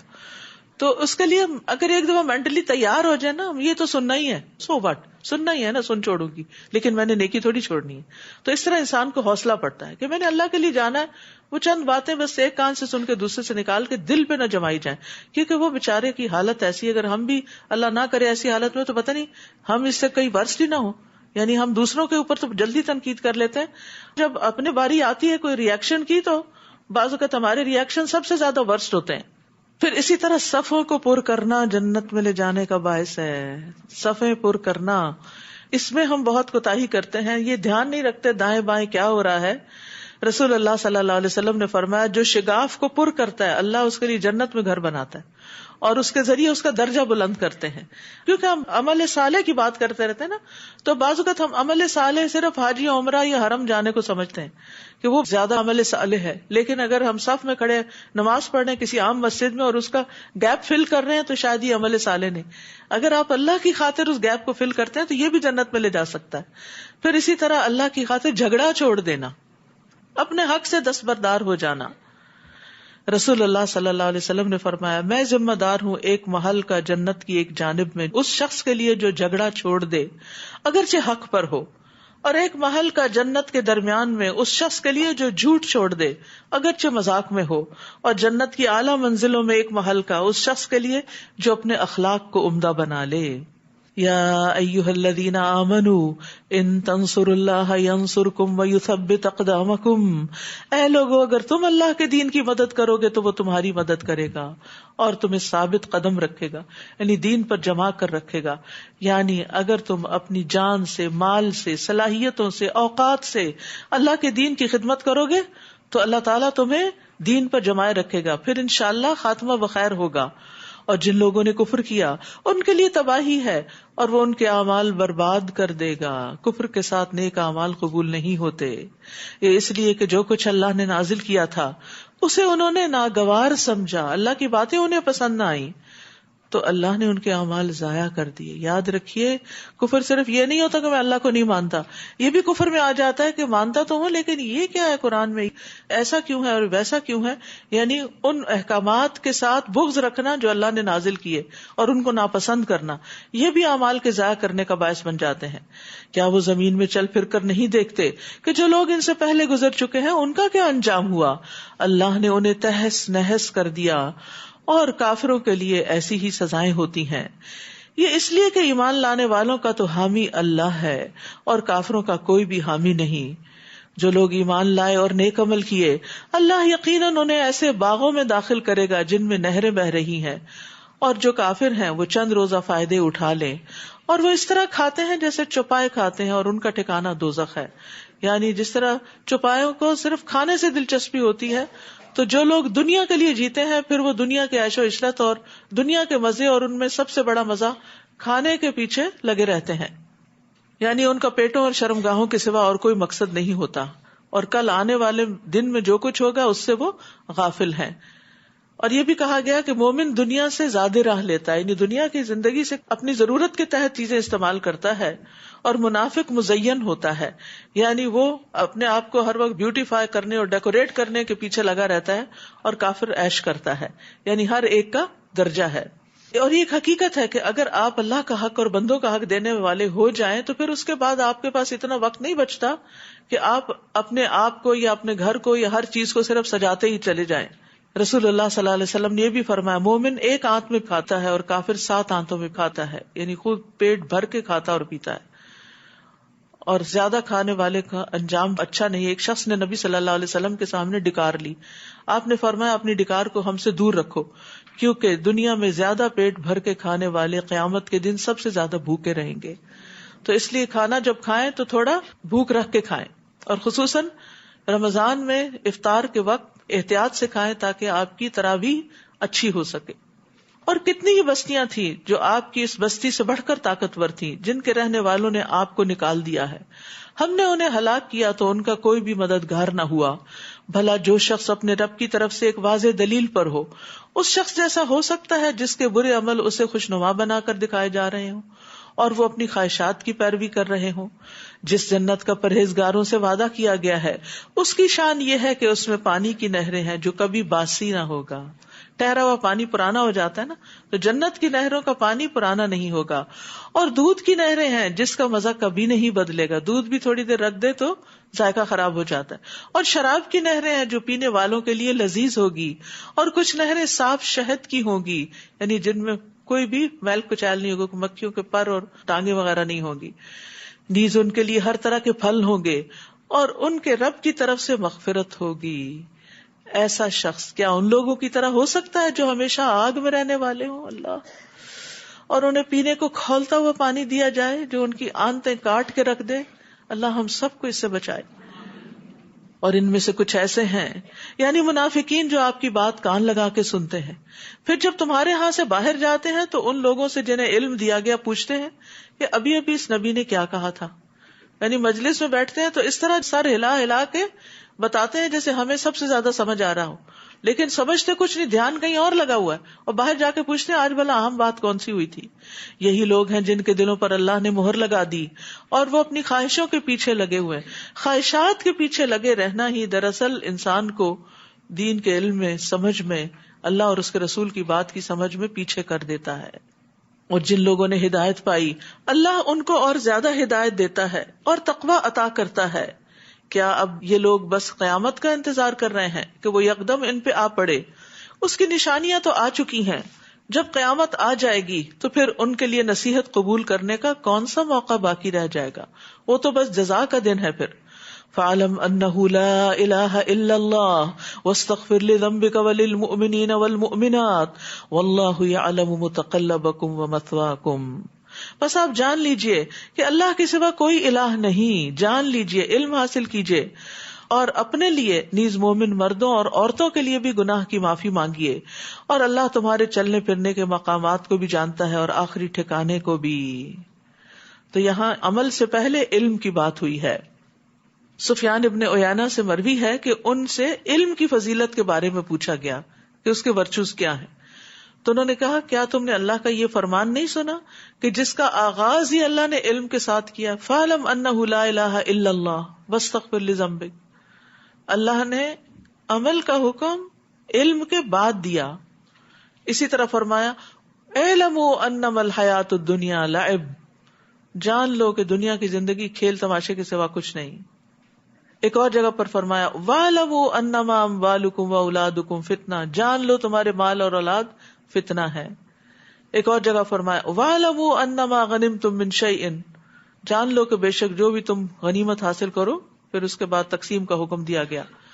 تو قرآن مجید میں بارہا ایسا فرمایا گیا کہ جس میں علم حاصل کرنے کے لیے کہا گیا ہے. عمل ہو نہیں سکتا، درست منزل تک آپ پہنچ نہیں سکتے جب تک آپ کے پاس علم نہ ہو. تو انسان کو کب تک علم حاصل کرنا چاہیے؟ بڑھاپے تک. پھر بوڑھا ہو جائے تو چھوڑ دے. ریٹائرمنٹ، قبر تک، مرتے دم تک. یعنی دعا کیا کریں کہ آخری وقت میں بھی ہمارے ہاتھ میں قرآن ہی ہو اور ہم اللہ کی عبادت میں ہوں اور نیکیوں کے کام کر رہے ہوں، کیونکہ جو علم کے رستے پر ہوگا اس کے لیے جنت کی بشارت ہے. تو یہ سب کچھ صرف رمضان کی حد تک نہیں ہونا چاہیے. اسے زندگی کا ایک اصول بنا. ٹھیک ہے رمضان میں کنسنٹریشن ہو جاتی ہے، زیادہ ٹائم ہم اس کے لیے لگاتے ہیں اور دنیا کے کاموں کو کم کر دیتے ہیں، لیکن رمضان کے بعد بھی باقی کاموں کے ساتھ ساتھ اس چیز کو پلے باندھ لینا چاہیے، اس میں کوتاہی نہ ہو. اب سمر آ رہا ہے نا، تو پھر ایک اور آزمائش ہوتی ہے. سمر ہے، روز باہر جانا، دھوپ میں جانا، پکنک، پارٹی، پارک جانا، ان چیزوں کے لیے انسان پھر اتنے اہتمام کرنے لگتا ہے کہ علم کی مجلسوں سے دور ہو جاتا ہے. اگر پارک بھی جائے تو پارک میں بھی علم کی مجلس ہو سکتی. ہر جگہ کے لیے اپنا ایک شعار بنا لے کہ جہاں بھی جانا ہے کچھ نہ کچھ اچھی بات سیکھنی اور سکھانی ہے. وَيَقُولُ الَّذِينَ آمَنُوا لَوْلَا نُزِّلَتْ سُورَةٌ، اور جو لوگ ایمان لائے ہیں وہ کہتے ہیں کہ جنگ سے متعلق کوئی سورت کیوں نہیں نازل ہوتی. پھر جب ایسی محکم سورت نازل کی گئی جس میں جنگ کا ذکر تھا تو آپ نے دیکھا کہ جن لوگوں کے دلوں میں نفاق کا مرض ہے وہ آپ کی طرف یوں دیکھتے ہیں جیسے کسی شخص پر موت کی غشی ڈالی گئی ہو. ایسے لوگوں کے لیے ہلاکت ہے. چاہیے تو یہ تھا کہ وہ نبی کی اطاعت کرتے اور بھلی بات کہتے. پھر جب جہاد کا معاملہ طے پا گیا تو اگر وہ اللہ سے کیے ہوئے عہد میں سچے رہتے تو یہ ان کے لیے بہتر تھا. پھر اے منافقو، تم لوگوں سے کیا بعید ہے کہ اگر تم حاکم ہو جاؤ تو زمین پر فساد کرنے لگو اور قطع رحمی کرنے لگو. رحم دو صورتوں میں ہوتا ہے، ایک عام اور ایک خاص. عام رحم دینی رشتہ داری ہے، دینی تعلقات ہیں جن لوگوں سے آپ دین کی وجہ سے ملتے ہیں. اس میں ایمان اور ایمان والوں کے ساتھ محبت کے لازم ہونے کی وجہ سے صلہ رحمی واجب ہوتی ہے کہ ان کی مدد کی جائے، خیر خواہی کی جائے، تکلیف نہ دی جائے، عدل کیا جائے، ان کے حقوق بجا لائے جائیں، انصاف کیا جائے ان کے درمیان، بیماروں کی عادت کی جائے، مر جائے تو غسل دیا جائے، جنازہ پڑھا جائے، دفن کیا جائے، وغیرہ وغیرہ. یہ عام رحم ہے. اور خاص رحم رشتہ داروں کے معاملے میں رحم ہے جو ماں اور باپ دونوں کی طرف سے بنتے ہیں، یعنی ماں کے رشتہ دار بھی اور باپ کے رشتہ دار بھی. اور ان کے کچھ خاص حقوق ہوتے ہیں، جیسے کچھ خرچہ دینا، ان کی دیکھ بھال کرنا، مجبوریوں کے اوقات میں ان کا خیال رکھنا. تو جب بہت سارے حقوق اکٹھے ہو جائیں تو سب سے قریبی رشتہ دار سے آغاز کرنا چاہیے. تو قطع رحمی کے نقصانات ہیں، یعنی یہ نہیں کہ اگر ہم رشتہ داریاں توڑتے ہیں تو اس کا نقصان نہیں، صرف کرنے کا ہی فائدہ نہیں، نہ کریں تو نقصان بھی ہے. نبی صلی اللہ علیہ وسلم نے فرمایا بے شک بنی آدم کے اعمال ہر جمعرات کو پیش کیے جاتے ہیں اور قطع رحمی کرنے والے کے اعمال قبول نہیں ہوتے، اس کی نیکیاں رکھ دی جاتی ہیں. نبی صلی اللہ علیہ وسلم نے فرمایا جس نے رشتوں سے کاٹا یا جھوٹی قسم اٹھائی وہ مرنے سے پہلے اس کا وبال دیکھے گا. استغفر اللہ. رسول اللہ صلی اللہ علیہ وسلم نے فرمایا کسی مسلمان کے لیے حلال نہیں کہ اپنے بھائی کو 3 دن سے زیادہ چھوڑے رکھے، یعنی ناراضگی کے بعد 3 دن تک خفا رہے، بس اس کے بعد جس نے 3 دن سے زائد چھوڑ دیا اور اسی حالت میں مر گیا وہ آگ میں جائے گا. تو اس لیے یہ بغض اور دشمنیاں اور ناراضگیاں لمبی نہیں چلانی چاہیے. اولئک الذین لعنہم اللہ، یہی لوگ ہیں جن پر اللہ نے لعنت کی ہے. فاصمہم واعمی ابصارہم، پھر اس نے انہیں بہرا کر دیا اور ان کی آنکھوں کو اندھا کر دیا ہے، ان کو سمجھ ہی نہیں آتی کہ وہ کیا غلط کر رہے ہیں. اسی لیے آپ دیکھیں کہ جو لوگ رشتوں کو کاٹتے ہیں نا، ان کو جب کوئی اچھی بات بتائی جائے تو وہ اپنی اتنی حجتیں پیش کرتے ہیں کہ اپنے آپ کو جسٹیفائی کر لیتے ہیں اور تعلقات اور حقوق ادا کرنا چھوڑ دیتے ہیں. افلا يتدبرون القرآن ام على قلوب اقفالها، کیا یہ لوگ قرآن میں غور نہیں کرتے یا ان لوگوں کے دلوں پر قفل چڑھے ہوئے ہیں؟ تو تالا لگا دل جو ہے وہ بند دروازے کی طرح ہے، یعنی دل کے دروازے بند ہیں جس کو تالا لگا ہوا ہے. جب تک تالا نہ کھولا جائے اس وقت تک دروازہ نہیں کھلتا. دروازہ نہ کھلے تو انسان اندر نہیں جا سکتا. تو جن لوگوں کے دلوں پر تالے چڑھے ہوئے ہیں ان کے اندر ایمان اور قرآن داخل نہیں ہوتا. حالانکہ قرآن جب دل میں آ جاتا ہے تو یہ دلوں کو کھول دیتا ہے اور عقل کو تیز کر دیتا ہے. کعب کہتے ہیں قرآن کو لازم پکڑو کیونکہ قرآن عقل کی تیزی، حکمت کی روشنی اور علم کا سرچشمہ ہے، اور اللہ کی طرف سے نازل ہونے والی کتابوں میں سب سے نئی کتاب ہے.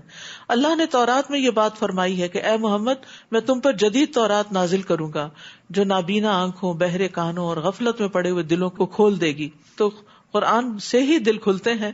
اور اس میں ہماری جو ویکنڈز پر کلاسز ہوتی ہیں تدبر کی، وہ قرآن میں ان ڈیپتھ اسٹڈی ہوتی ہے. تو جیسے رمضان میں آپ نے پڑھ لیا، ایک رواں ترجمہ پڑھ لیا، پھر تعلیم القرآن کورس ہوتا ہے جس میں آپ ذرا ڈیٹیل میں تفسیر پڑھتے ہیں، پھر اس سے اگلے لیول پر. تو جن لوگوں نے تعلیم القرآن کر لیا میں ان کو ریکمینڈ کروں گی کہ وہ تدبر کے جو 30 29 اور 28 کے لیکچر ضرور سنیں. انشاءاللہ آپ دیکھیں گے کہ دل کی دنیا ہی اور ہو جاتی ہے، کیونکہ جو انسان قرآن میں غور و فکر کرتا ہے تو اس کی کیفیات بدلنے لگتی ہیں. کیونکہ دل پہ کوئی بھی چیز جب آتی ہے تو کیفیت میں تبدیلی پیدا ہوتی ہے، سوچ بدلتی ہے، انسان کے عمل میں تبدیلی آتی ہے. ان الذین ارتدوا علی ادبارہم، جن لوگوں پر ہدایت واضح ہو چکی ہے پھر اس کے بعد وہ الٹے پھر گئے، شیطان نے ان کے اعمال ان کو خوشنما کر کے دکھائے. یعنی کچھ لوگ ہیں جو ہدایت کو سمجھتے ہیں اچھی طرح، لیکن پھر وہ دنیا کی طرف مائل ہو جاتے ہیں اور شیطان ان کو اسی میں آگے بڑھاتا جاتا ہے اور ان کو خوش کرتا ہے کہ یہ تمہارا فیلڈ جو ہے وہ بہت اچھا ہے، اور انہیں تادیر زندہ رہنے کی آرزو دلائی. یہ اس لیے کہ ان منافقین نے ان لوگوں یعنی یہود سے کہا جو اللہ کے نازل کردہ دین کو ناپسند کرتے تھے کہ ہم تمہاری کچھ باتیں مان لیں گے اور اللہ ان کے راز کی باتوں کو خوب جانتا ہے. پھر اس وقت ان کا حال کیا ہوگا جب فرشتے ان کی روح قبض کریں گے تو ان کے چہروں اور پشتوں پر مار رہے ہوں گے.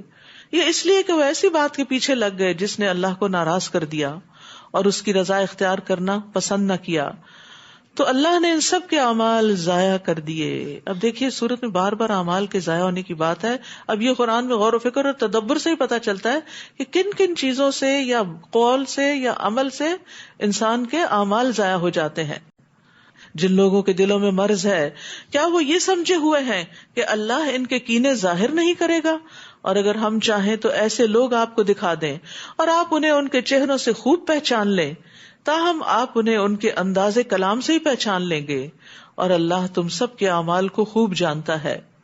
ہم ضرور تمہیں آزمائیں گے تاکہ یہ معلوم کر لے کہ تم میں سے مجاہد کون ہے اور صابر کون، اور تمہارے احوال کی جانچ پڑتال کریں گے. ان الذین کفروا وصدوا عن سبیل اللہ، بلا شبہ جن لوگوں نے کفر کیا اور اللہ کے راستے سے دوسروں کو روکتے رہے، اور ہدایت واضح ہو جانے کے بعد رسول کی مخالفت کی، وہ اللہ کا کچھ بھی نہیں بگاڑ سکتے، اور اللہ ایسے لوگوں کے اعمال برباد کر دے گا۔ یا ایھا الذین آمنوا اطیعوا اللہ واطیعوا الرسول ولا تبطلوا اعمالکم، اے ایمان والو اللہ کی اطاعت کرو اور رسول کی اطاعت کرو اور اپنے اعمال کو ضائع نہ کرو، کیونکہ بعض اوقات انسان کا کیا کرایا سب ضائع ہو جاتا ہے اور اس کو پتہ بھی نہیں چلتا۔ تو اعمال ضائع ہونے کی صورتیں کیا ہیں؟ ایمان لانے کے بعد کفر کرنا، نیک اعمال کے بعد برے کام کرنا، یعنی نیک اعمال ضائع ہو جاتے ہیں جب انسان کی آخری عمر میں نیکیوں کے بجائے برائیاں ہی ہوتی ہیں۔ اپنے اعمال کو ریاکاری اور خود پسندی کے ساتھ ضائع نہ کرو، اپنے اعمال کو اس صورت میں ضائع نہ کرو کہ ان کو مکمل کرنے سے پہلے ہی کاٹ دو، پورا ہی نہ کرو۔ جیسے آپ نے ساری نماز پڑھی اور سلام پھیرے بغیر ہی اٹھ گئے تو کیا ہوا؟ کچھ بھی نہیں ملا، زیرو ہو گئی۔ اسی طرح کوئی نیکی کا کام آپ شروع کرتے ہیں اور اس کو بیچ میں ہی چھوڑ کے چلے جاتے ہیں تو یہ چیز جو ہے یہ اعمال کو برباد کر دیتی ہے، وہ کیا کرایا بھی ضائع ہو جاتا ہے۔ یعنی بعض اوقات آپ دیکھیں نا، آپ آدھی ہنڈیاں پکا کے چھوڑ دیں اور اس کے بعد جب دوبارہ پکانے لگتے ہیں تو اس کا وہ ٹیسٹ ہی نہیں آتا۔ پھر اسی طرح بدعات اعمال کو برباد کرتی ہے۔ رسول اللہ صلی اللہ علیہ وسلم نے فرمایا، جس نے ہمارے اس دین میں از خود کوئی نئی چیز پیدا کر لی جو اس میں نہیں تھی تو وہ رد ہے۔ جن لوگوں نے کفر کیا اور اللہ کی راہ سے روکا پھر اسی کفر کی حالت میں مر گئے، اللہ انہیں کبھی معاف نہیں کرے گا۔ بس تم سستی نہ دکھاؤ اور دشمن سے صلح کی درخواست نہ کرو، تم ہی غالب رہو گے، اللہ تمہارے ساتھ ہے اور وہ تمہارے اعمال سے کچھ بھی کمی نہ کرے گا۔ یہ دنیا کی زندگی تو بس ایک کھیل اور تماشا ہے، اور اگر تم ایمان لاؤ اور تقوی اختیار کرو تو اللہ تمہیں تمہارے اجر دے گا اور تم سے تمہارے مالوں کا مطالبہ نہیں کرے گا۔ اگر وہ تم سے مال کا مطالبہ کرے پھر تم سے اس مطالبے پر اصرار کرے تو تم بخل کرنے لگو اور وہ تمہارے دلوں کے کھوٹ ظاہر کر دے۔ یعنی قربانی کے وقت انسان کا اصل سامنے آتا ہے، وہ جو دعوے کرتا ہے وہ کتنا سچا ہے، اور اس لیے اللہ تعالیٰ آزما ضرور لیتا ہے بندے کو۔ یعنی ہم کہتے ہیں نا، ہائے میرے پاس پیسے ہوں تو میں اللہ کی راہ میں ایسے اور ایسے اور ایسے خرچ کروں، اور پھر اللہ تعالیٰ بعض اوقات دیتا بھی ہے، تو پھر اس وقت ہم کیا کرتے ہیں؟ وہ اپنی نیتیں کہاں چھوڑ دیتے ہیں۔ تو انسان جو کہے پھر وہ کر کے بھی دکھائے، یہی چیز انسان کو منافقت سے باہر نکالتی ہے۔ سنو تم وہ لوگ ہو جنہیں اللہ کی راہ میں خرچ کرنے کی دعوت دی جاتی ہے، پھر تم میں سے کوئی بخل کرنے لگتا ہے۔ اب میرا نہیں خیال رمضان جس دن سے شروع ہوا کوئی دن گیا ہو جب آپ کو نیکی کے، خیر کے، بھلائی کے کاموں میں خرچ کرنے کی دعوت نہ دی گئی ہو۔ پھر تم میں سے کوئی بخل کرنے لگتا ہے، اس کو اپنی اور ضرورتیں یاد آ جاتی ہو، اور ضرورتیں اس میں سے بھی تھوڑا سا نکال سکتا ہے انسان۔ حالانکہ جو بخل کرتا ہے وہ اپنے آپ سے ہی بخل کرتا ہے، اور اللہ تو بے نیاز ہے اور تم ہی اس کے محتاج ہو، اور اگر تم نہ مانو گے تو اللہ تمہاری جگہ اور لے آئے گا جو تم جیسے نہ ہوگی۔ یعنی تم اللہ کے راستے میں مال نہیں خرچ کرتے، تم اللہ کے دین کی مدد نہیں کرتے، اس کا کام نہیں کرتے، تو اللہ تعالیٰ اور لوگوں کو پیدا کر دے گا جو تم سے آگے نکل جائیں گے، پھر ہم کہاں ہوں گے؟ اس لیے دعا کرنی چاہیے کہ اللہم استخدمنی ولا تستبدلنی، اللہ مجھ سے ہی خدمت کا کام لیتا رہے، مجھے ہی توفیق دے کہ میں تیری راہ میں خرچ کرتی رہوں، ولا تستبدلنی، اور مجھ سے کسی اور کو تبدیل نہ کیجیے۔ یعنی یہ نہ ہو کہ مجھ سے آپ نیکی کا موقع لے لیں اور کوئی اور میری جگہ لے آئیں۔ ویسے تو ہر انسان کا اپنا اپنا ایک مقام ہوتا ہے، اپنا اپنا ایک کام ہوتا ہے، مراد اس ہے کہ جو میری صلاحیتیں ہیں اس کے مطابق تو مجھ سے کام لیتا رہے، کیونکہ جب انسان تھک کے اللہ کے کام چھوڑ دیتا ہے یا پھر بخل کرنے لگتا ہے کہ نہیں بس دل تنگ ہونے لگتا ہے، بخل کیا ہوتا ہے؟ دلوں کی تنگی، جب دل تنگ ہونے لگتا ہے نہیں بس اب بہت ہو گئی، تو پھر یہ ہے کہ وہ پھر اجر سے بھی تو رک جاتا ہے۔ جتنی دیر ہم کرتے رہتے ہیں اتنی دیر اجر بھی ملتا رہتا ہے، اور جب ہم چھوڑتے ہیں تو ادھر سے وہ بھی دروازہ بند ہو جاتا ہے۔ تو آپ یوں ہی امیجن کیا کریں، جیسے وہ ریور آف خیر کے پروجیکٹس ہیں نا، تو ریور کیا ہے؟ بہتا رہتا ہے، یعنی چلتا رہتا ہے، یعنی نیکی کے کام میں رکتا نہیں، کیونکہ جب ریور سوکھ جاتا ہے تو پھر نہ اس سے فصلیں اگتی ہیں، نہ ہی انسان اور جانور پانی پیتے ہیں۔ تو اسی لیے اگر آپ جیسے پلج فارمز ہیں اگر ان میں سے لے لیں اور منتھلی یا ویکلی یا اینولی کچھ نہ کچھ خیر کے کاموں میں یعنی حصہ ڈال دیں، تو اس سے یہ فائدہ ہوتا ہے کہ انسان بعض اوقات خود کرنے لگتا ہے تو بھول بھی جاتا ہے، لیکن اگر کوئی سسٹم سیٹ کر لیتا ہے تو اس میں انسان خود نہیں بھولتا۔ اور یہ یاد رکھیے، پکی بات ہے، قسم کھا کے بتائی گئی کہ صدقہ کرنے سے مال کم نہیں ہوتا، جو خرچ کرتا ہے اللہ تعالیٰ پیچھے اور لے آتا ہے۔ تو ہو سکتا ہے کہ اگر آپ اس طرح کی کوئی کمٹمنٹ کریں تو اس سے فائدہ آپ کو یہ ہو کہ آپ کی نیت کی وجہ سے جو آئندہ بھی آپ کرنے والے ہیں، آپ کی جو کئی مصیبتیں اور بلائیں جو ہیں وہ رک جائیں، کیونکہ ہماری دعائیں اور صدقے اور نیک اعمال اوپر چڑھتے ہیں، اور جب بلائیں اترتی ہیں تو وہ ان کو پیچھے دھکیلتے ہیں کہ تم نہیں اتر سکتے. تو اللہ تعالیٰ سے ہمیں دعا کرنی چاہیے کہ ہمارے لیے بھی ایسے چشمے جاری کر دے کہ جو کبھی نہ سوکھیں، جیسے حضرت عثمان بن مظعون کے لیے چشمہ جاری کر دیا گیا. اور بخل جو ہے وہ انسان کی بدترین صفت ہے. نبی صلی اللہ علیہ وسلم نے فرمایا آدمی میں سب سے بدترین چیز بے صبرے پن کے ساتھ بخل اور حد سے زیادہ بزدل ہونا. اللہ ان سب چیزوں سے ہم کو بچا. یعنی بے صبرا پن کہ چھوٹی سی تکلیف برداشت نہ ہو. بخل یعنی کہ نیکی کے کام کے لیے چاہے وقت ہو، مال ہو اور صلاحیتیں ہوں، دینے سے کترائے. اور حد سے زیادہ بزدل کہ چھوٹی سی کوئی بات دیکھے. ہوتا یہ کہ جب ہم دین کی طرف آتے ہیں نا تو کئی خطرات بھی ساتھ آتے ہیں، کئی تھریٹس بھی ہوتے ہیں. تو انسان دیکھ کے اچھا اس راستے میں تھریٹ ہے، تو جیسے منافقین کرتے تھے تو پھر وہ کام چوری کرنے لگتے تھے. تو انسان کو جب بھی وہ نیکی کا کوئی کام کرنے لگتا ہے تو یہ یاد رکھنا چاہیے کہ رسک فیکٹر ساتھ ہی ہے. شیطان کا بھی رسک ہے، نیت کی خرابی کا رسک بھی ہے، لوگوں کی تنقید کا بھی رسک ہے. کوئی آپ پہ باتیں بنائے گا، کوئی آپ کو دھمکیاں دے گا، اور جو جتنا زیادہ کرتا ہے اس کے لیے اتنے ہی مسائل بڑھتے چلے جاتے ہیں. لیکن جب انسان ساتھ ساتھ صدقہ خیرات کرتا رہتا ہے تو اللہ کی مدد بھی اتنی آتی ہے. ان تنصروا اللہ ینصرکم، اسی صورت میں آیا ہے. لیکن جب انسان بخل کرتا ہے تو اس کی وجہ سے مصیبتیں آتی ہیں. نبی صلی اللہ علیہ وسلم نے فرمایا جب لوگ دینار اور درہم میں بخل کرنے لگے، عمدہ اور بڑھیا چیزیں خریدنے لگے، یعنی غریب پہ تو خرچ نہ کریں، اپنے ہی اوپر بار بار خرچ کرتے چلے جائیں، گائے کی دموں کی پیروی کرنے لگے، جہاد فی سبیل اللہ کو چھوڑ دیں، تو اللہ ان پر مصائب نازل کرے گا اور اس وقت تک انہیں دور نہیں کرے گا جب تک لوگ اپنے دین کی طرف واپس نہ آ جائیں. تو اس میں خاص طور پر دین کی خدمت یا دین کو پھیلانے اور دین کو عام کرنے کی بات ہے. اس کے لیے بھی انسان کو اپنے وقت کا کچھ نہ کچھ حصہ ضرور نکالنا چاہیے. اور اس میں صرف ٹائم مینجمنٹ کی بات ہے کہ آپ اپنے اوقات کی تقسیم اگر کریں تو ساری چیزیں ہو جاتی ہیں، گھر کے کام بھی ہو جاتے ہیں، ذاتی ضروریات بھی پوری ہو جاتی ہیں اور دین کا کام بھی ہو جاتا ہے. یعنی کچھ لوگ تو ایسے ہوتے ہیں کہ جو فل ٹائم ڈیڈیکیٹڈ ہو کے کام کرتے ہیں، لیکن سب کے حالات اس کی اجازت نہیں دیتے. بچے ہیں، چھوٹے والدین ہیں، بوڑھے یا کوئی اور اس طرح کی ضروریات مصروفیات ہیں. تو ایسی صورت میں بھی انسان اپنے آپ کو صرف یہ نہ سمجھے کہ اب مجھے اللہ کے راستے میں کچھ بھی مال وقت دینے کی ضرورت نہیں.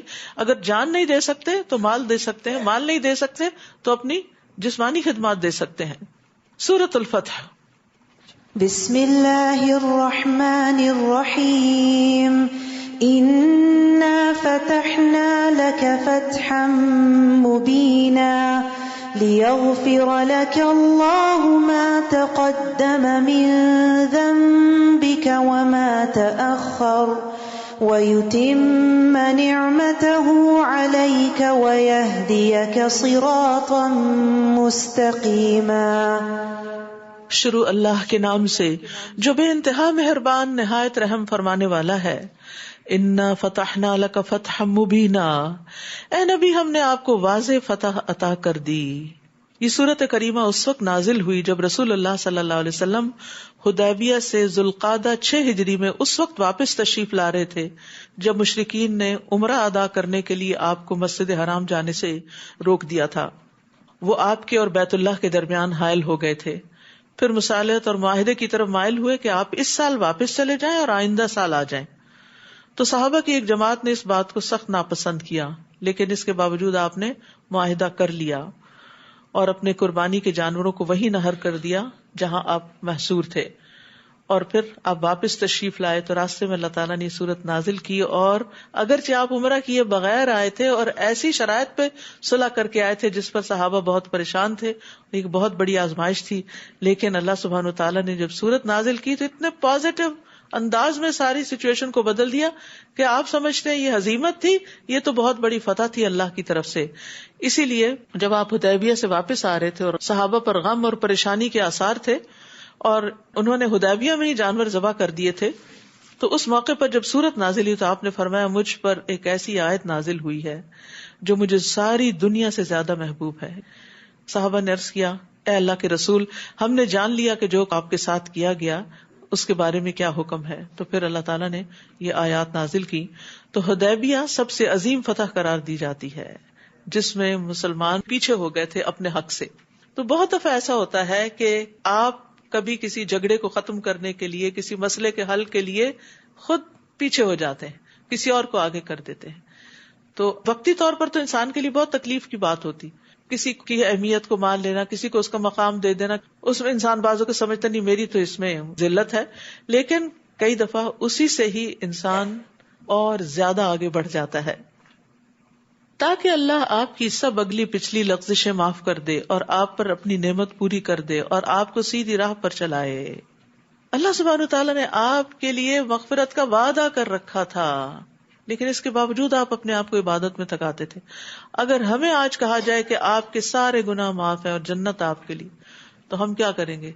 عبادت سے فارغ ہو کے دنیا میں لگ جائیں گے. لیکن آپ صلی اللہ علیہ وسلم کو دیکھیے کہ جنہوں نے ساری خوشخبریوں کے باوجود افلا اکون عبدا شکورا، کہ اللہ کا شکر ادا نہ کروں. تو عبادت صرف فرض سمجھ کے نہ کیا کرے، شکر کی ادائیگی کے طور پر بھی کیا کرے. خاص طور پہ جب تراویح پڑھتے ہیں تو شکر ادا کیا کرے. اللہ نے آپ کو صحت دی، وقت دیا، سہولت دی، موقع دیا کہ آپ اللہ کے لیے کھڑے ہو سکتے ہیں چند منٹ. اللہ تیرا شکر ہے.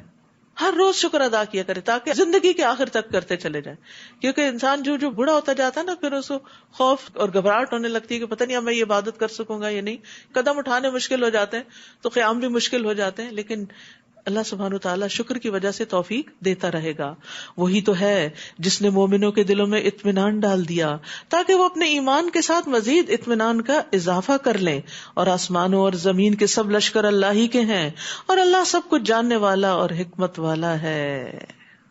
تاکہ مومن مردوں اور مومن عورتوں کو ایسے باغوں میں داخل کرے جن کے نیچے نہریں بہ رہی ہیں، جن میں وہ ہمیشہ رہیں گے، اور ان سے ان کی برائیاں دور کر دے.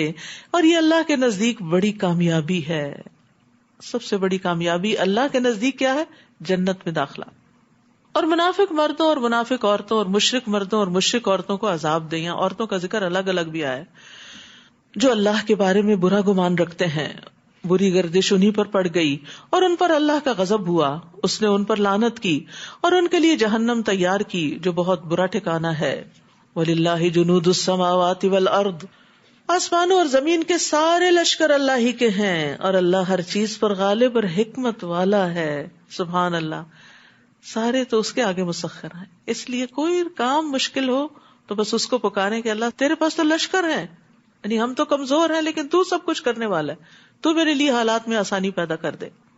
انا ارسلناک شاہدا ومبشرا ونذیرا، اے نبی ہم نے آپ کو شہادت دینے والا، بشارت دینے والا اور ڈرانے والا بنا کر بھیجا تاکہ تم اللہ پر اور اس کے رسول پر ایمان لاؤ اور اس کی مدد کرو، اس کی تعظیم کرو اور صبح و شام اللہ کی تسبیح کرو. رسول اللہ صلی اللہ علیہ وسلم کا مقام بتایا گیا اور اس کے بعد ہمیں کام بتایا گیا کہ ہم نے کیا کرنا ہے، کہ آپ کی مدد اور آپ کی عزت. بلا شبہ جو لوگ آپ سے بیعت کر رہے ہیں وہ اللہ ہی کی بیعت کر رہے ہیں، ان کے ہاتھوں پر اللہ کا ہاتھ ہے. اب جو شخص اس عہد کو توڑے تو اسے توڑنے کا وبال اسی پر ہوگا، اور جو شخص اس عہد کو پورا کرے، بیعت ایک عہد ہوتا ہے، کمٹمنٹ ہوتی ہے، تو جو شخص اس عہد کو پورا کرے جو اس نے اللہ سے کیا تھا تو ان قریب اللہ اسے بڑا اجر عطا کرے گا. دیہاتیوں میں سے جو لوگ پیچھے رہ گئے تھے وہ اب آ کر آپ سے کہیں گے کہ ہمیں ہمارے اموال اور گھر والوں کی فکر نے مشغول کر رکھا تھا، ہماری بڑی مصروفیت تھی، لہٰذا آپ ہمارے لیے بخشش کی دعا کیجیے. وہ اپنی زبانوں سے ایسی باتیں کہتے ہیں جو ان کے دلوں میں نہیں ہوتی، یہ سب بہانے ہیں. آپ ان سے کہیے کون ہے جو تمہارے حق میں اللہ کے سامنے کچھ بھی اختیار رکھتا ہو، اگر وہ نقصان پہنچانا چاہے یا نفع بخشنا چاہے، بلکہ جو تم کہہ رہے ہو اور کر رہے ہو اللہ اس سے پوری طرح باخبر ہے. بلکہ تم تو یہ سمجھے بیٹھے تھے کہ رسول اور مومن کبھی اپنے گھروں کو واپس نہ آ سکیں گے، اور یہ خیال تمہارے دلوں کو بہت اچھا لگا اور تم بہت برا گمان سوچ رہے تھے، اور تم ہو ہی ہلاک ہو جانے والے لوگ. اور جو اللہ اور اس کے رسول پر ایمان نہ لائے تو ایسے کافروں کے لیے ہم نے بھڑکتی آگ تیار کر رکھی ہے. آسمانوں اور زمین کی بادشاہی اللہ ہی کی ہے، جسے چاہے معاف کر دے اور جسے چاہے سزا دے، اور وہ معاف کرنے والا اور رحم کرنے والا ہے. جب تم غنیمتیں حاصل کرنے کے لیے جانے لگو گے تو جو لوگ پیچھے رہ گئے تھے فوراً کہیں گے کہ ہمیں بھی ساتھ چلنے دو. یہ لوگ چاہتے ہیں کہ اللہ کے حکم کو بدل دیں. آپ ان سے کہیے تم ہرگز ہمارے ساتھ نہ جاؤ گے، کیونکہ اللہ پہلے ہی ایسی بات فرما چکا ہے. پھر وہ کہیں گے یہ بات نہیں بلکہ تم ہم سے حسد کرتے ہو، الٹا بلیم کریں گے. یہ بات بھی نہیں مگر یہ لوگ حقیقت کو کم ہی سمجھتے ہیں. اشارہ ہے غزوہ خیبر کی طرف جانے کا کہ اب یہ تمہارے ساتھ نہیں جائیں گے. آپ پیچھے رہ جانے والے بدویوں سے کہیے ان قریب تمہیں ایک سخت جنگجو قوم سے مقابلے کے لیے بلایا جائے گا, تمہیں ان سے لڑنا ہوگا یا وہ مطیع ہو جائیں گے. اس وقت اگر تم حکم مانو گے تو اللہ تمہیں اچھا اجر عطا کرے گا, اور اگر تم نے منہ پھیر لیا جیسے پہلے پھیر لیا تھا تو اللہ تمہیں دردناک سزا دے گا. کوئی اندھا یا لنگڑا یا بیمار اگرچہ جہاد میں شامل نہ ہو تو اس پر کوئی تنگی نہیں, اور جو اللہ اور اس کے رسول کا حکم مان لے اللہ اسے ایسے باغوں میں داخل کرے گا جن کے نیچے نہریں بہ رہی ہوں گی, اور جو منہ موڑے تو اللہ اسے دردناک عذاب دے گا. لقد رضی اللہ عن المؤمنین, بے شک اللہ مومنوں سے خوش ہو گیا جبکہ وہ درخت کے نیچے آپ سے بیعت کر رہے تھے. ان کے دلوں کا حال اسے معلوم ہو گیا, لہٰذا اس نے ان پر اطمینان نازل فرمایا اور انہیں جلد ہی فتح دے دی, اور بہت سے اموال غنیمت بھی جو وہ حاصل کریں گے, اور اللہ بڑا غالب ہے, حکمت والا ہے. اس نے تم سے اور بھی بہت سی غنیمتوں کا وعدہ کر رکھا ہے جنہیں تم حاصل کرو گے. یہ فتح خیبر تو تمہیں جلد ہی دے دی, اور لوگوں کے ہاتھ تم سے روک دیے تاکہ یہ ایمان لانے والوں کے لیے ایک نشانی بن جائے, اور وہ تمہیں سیدھی راہ کی طرف چلائے. اور ایک اور فتح بھی دے گا جس پر تم ابھی قادر نہیں ہوئے, اور اللہ اس کا احاطہ کیے ہوئے ہے, اور اللہ ہر چیز پر قادر ہے. اگر کافر لوگ تم سے جنگ کرتے تو یقیناً پیٹ پھیر جاتے, پھر وہ کوئی حامی اور مددگار بھی نہ پاتے. یہی اللہ کی سنت ہے جو پہلے لوگوں میں جاری رہی ہے, آپ اللہ کی سنت میں کوئی تبدیلی نہ پائیں گے. وہی تو ہے جس نے وادی مکہ میں تم سے ان کے ہاتھ روک دیے اور ان سے تمہارے, جبکہ اس سے پہلے اللہ تمہیں ان پر غالب کر چکا تھا, اور جو کچھ تم کر رہے تھے اللہ سب کچھ دیکھ رہا تھا. یہ وہی لوگ ہیں جنہوں نے کفر کیا اور تمہیں مسجد حرام سے روکا, اور قربانی کے جانوروں کو ان کی قربان گاہ تک پہنچنے سے روکا. اور اگر مکہ میں کچھ مومن مرد اور مومن عورتیں نہ ہوتی جنہیں تم نہیں جانتے تھے, اور یہ خطرہ نہ ہوتا کہ جنگ کی صورت میں تم انہیں پامال کر دو گے, تو پھر ان کی وجہ سے تمہیں نادانستہ کوئی پشیمانی لاحق ہوگی تو تمہیں لڑنے سے روکا نہ جاتا. اور روکا اس لیے گیا تاکہ اللہ جسے چاہے اپنی رحمت میں داخل کرے. اگر مومن ان سے الگ ہو گئے ہوتے تو ان اہل مکہ میں سے جو کافر تھے انہیں ہم دردناک سزا دیتے. جب کفار مکہ نے صلح حدیبیہ کے موقع پر اپنے دلوں میں زمانے جاہلیت کی عصبیت کی ٹھان لی تو اللہ نے اپنے رسول پر اور اپنے مومنوں پر اطمینان نازل فرمایا اور انہیں تقوی کی بات کا پابند رکھا. وہی اس کے زیادہ حقدار اور اس کے اہل تھے, اور اللہ ہر چیز کو خوب جاننے والا ہے. جو لوگ دین کے لیے سنسیئر ہوتے ہیں نا, اللہ ان کو تقوی کی بات کا پابند رکھتا ہے, ان کو توفیق دیتا ہے کہ وہ اپنے منہ سے جو بات نکالے وہ تقوی پر ہی مبنی ہو, اس میں ایگزیجریشن نہ ہو, اس میں کوئی جھوٹ نہ ہو, اس میں کسی قسم کی کوئی خیانت نہ ہو. لقد صدق اللہ رسولہ الرؤیا بالحق, بلا شبہ اللہ نے اپنے رسول کو سچا خواب دکھایا تھا جو ایک حقیقت تھا کہ تم انشاءاللہ مسجد حرام میں امن کے ساتھ داخل ہوگے. اس عمرے سے پہلے آپ کو خواب میں دکھایا گیا تھا کہ آپ مکہ گئے ہیں, لیکن حدیبیہ سے واپس آنا پڑا تو لوگوں کے دل میں وسوسے آنے لگے کہ آپ کا خواب تو وہی ہوتا ہے, تو یہ کیا ہوا؟ تو اس پر انہیں تسلی دی گئی کہ یہ خواب پورا ہوگا, اور اس وقت تم سر منڈواؤ گے, بال کتراؤ گے, اور تمہیں کوئی خوف نہ ہوگا. وہ اس بات کو جانتا تھا جسے تم نہیں جانتے تھے, لہٰذا اس فتح سے پہلے اس نے ایک قریبی فتح خیبر تمہیں عطا کر دی. هو الذی ارسل رسولہ بالہدی ودین الحق لیظہرہ علی الدین کلہ وکفی باللہ شہیدا. وہی تو ہے جس نے ہدایت اور دین حق دے کر اپنا رسول بھیجا تاکہ اسے باقی ادیان پر غالب کر دے, اور اس حقیقت پر اللہ کی گواہی کافی ہے.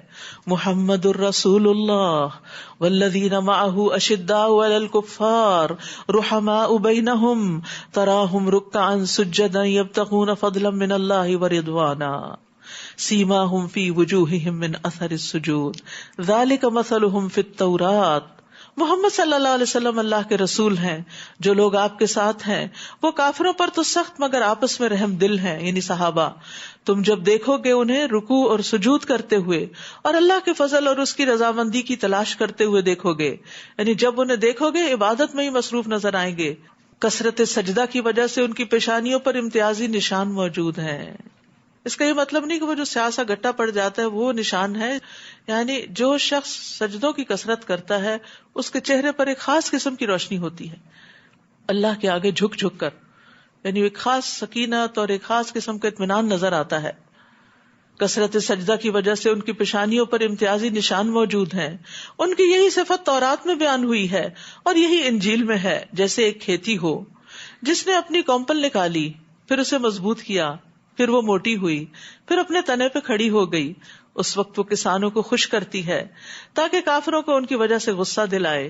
اس گروہ کے لوگ جو ایمان لائے اور نیک عمل کیے، اللہ نے ان سے مغفرت اور بڑے اجر کا وعدہ فرمایا ہے. سورۃ الحجرات. بسم اللہ الرحمن الرحیم. یا ایھا الذین آمنوا لا تقدموا بین یدی اللہ ورسولہ واتقوا اللہ ان اللہ سمیع علیم. شروع کرتی ہوں اللہ کے نام سے جو بے انتہا مہربان نہایت رحم فرمانے والا ہے. اے ایمان والو، اللہ اور اس کے رسول کے سامنے پیش قدمی نہ کرو، ان سے آگے نہ بڑھو، اور اللہ سے ڈرتے رہو. بلا شبہ اللہ تعالیٰ سب کچھ سننے والا اور جاننے والا ہے. تو نبی صلی اللہ علیہ وسلم کے کلام پر، آپ کی حدیث پر اپنی عقل اور اپنے فہم اور اپنے فلسفے بگاڑنا جو ہے اس سے منع کیا گیا ہے. جب اللہ سبحانہ تعالیٰ نے صحابہ کو نبی صلی اللہ علیہ وسلم کی آواز پر اپنی آواز بلند کرنے سے منع کیا، تو پھر کس کو مجال ہے کہ وہ آپ کی بات سے آگے بڑھ کر کوئی بات کرے اور اپنی بات کو زیادہ اہمیت دے. اے ایمان والو، اپنی آواز نبی کی آواز سے بلند نہ کرو، اور نہ ہی اس کے سامنے اس طرح اونچی آواز سے بولو جیسے تم ایک دوسرے سے بولتے ہو. دو چیزیں ہیں یہاں. ایک تو یہ کہ والیوم جو ہے آواز کا وہ آپ کی آواز سے اونچا نہ ہو، اور دوسرے یہ کہ آپ کی مجلس میں یا مسجد میں یا آپ کی موجودگی میں آپس میں ایک دوسرے پر آوازیں بلند نہ کرو، شور نہ کرو. ایسا نہ ہو کہ تمہارے اعمال برباد ہو جائیں. پیچھے سورۃ محمد میں اعمال کی بربادی کی تفصیل ہم نے پڑھی، اس میں ایک اور ایڈیشن کر لیجئے. اور تمہیں اس کی خبر بھی نہ ہو. تو بعض علماء نے نبی صلی اللہ علیہ وسلم کی زندگی کے علاوہ بعد میں آپ کے روضہ مبارک کے پاس آواز بلند کرنے سے بھی منع کیا ہے. لیکن افسوس کے ساتھ ہی کہنا پڑتا ہے کہ جب لوگ مسجد نبی میں جاتے ہیں تو اس طرح بعض اوقات بھاگتے ہوئے، چیختے ہوئے، لڑتے لڑاتے اور شور مچاتے، اور وہاں بھی باتیں نہیں ختم ہوتی. کوئی ادب نہیں، احترام نہیں، ذکر نہیں، درود شریف نہیں، اور صرف ایک ہنگامہ برپا کیا ہوا ہے. بس یہ کہ ہم اس جگہ پہنچ جائیں سمجھے ہم جنتی ہو گئے. نہیں، ہر جگہ کے کچھ اصول اور قاعدے اور ضابطے ہوتے ہیں. تو لہٰذا آپ کو اللہ تعالیٰ جب نصیب کرے جانا تو سب سے زیادہ اس بات کا خیال رکھیے کہ کہیں میرا عمرہ اور یہ عبادت اور مسجدوں کی طرف دوڑنا ضائع ہی نہ ہو جائے کہ میں یہاں اونچی آواز میں کسی کو پکار کے بھی کہوں کہ ادھر آؤ. یعنی سب سے زیادہ اس چیز کا خیال رکھنا ہے، کیونکہ نیکیاں کرنے کے علاوہ ان کو سنبھالنا بھی بڑا کام ہوتا ہے. جیسے مال و دولت آپ کما لیتے ہیں تو پھر اس کے بعد کیا کرنا ہوتا ہے؟ اس کو ایسے چھوڑ دینا ہوتا ہے، جو مرضی اٹھا کے لے جائے اس کو ضائع کر. مال کما کے اس کو سنبھالتے ہیں، حفاظت کرتے ہیں اس کی. اعمال کما کر بھی ان کی حفاظت کرنا ضروری ہے.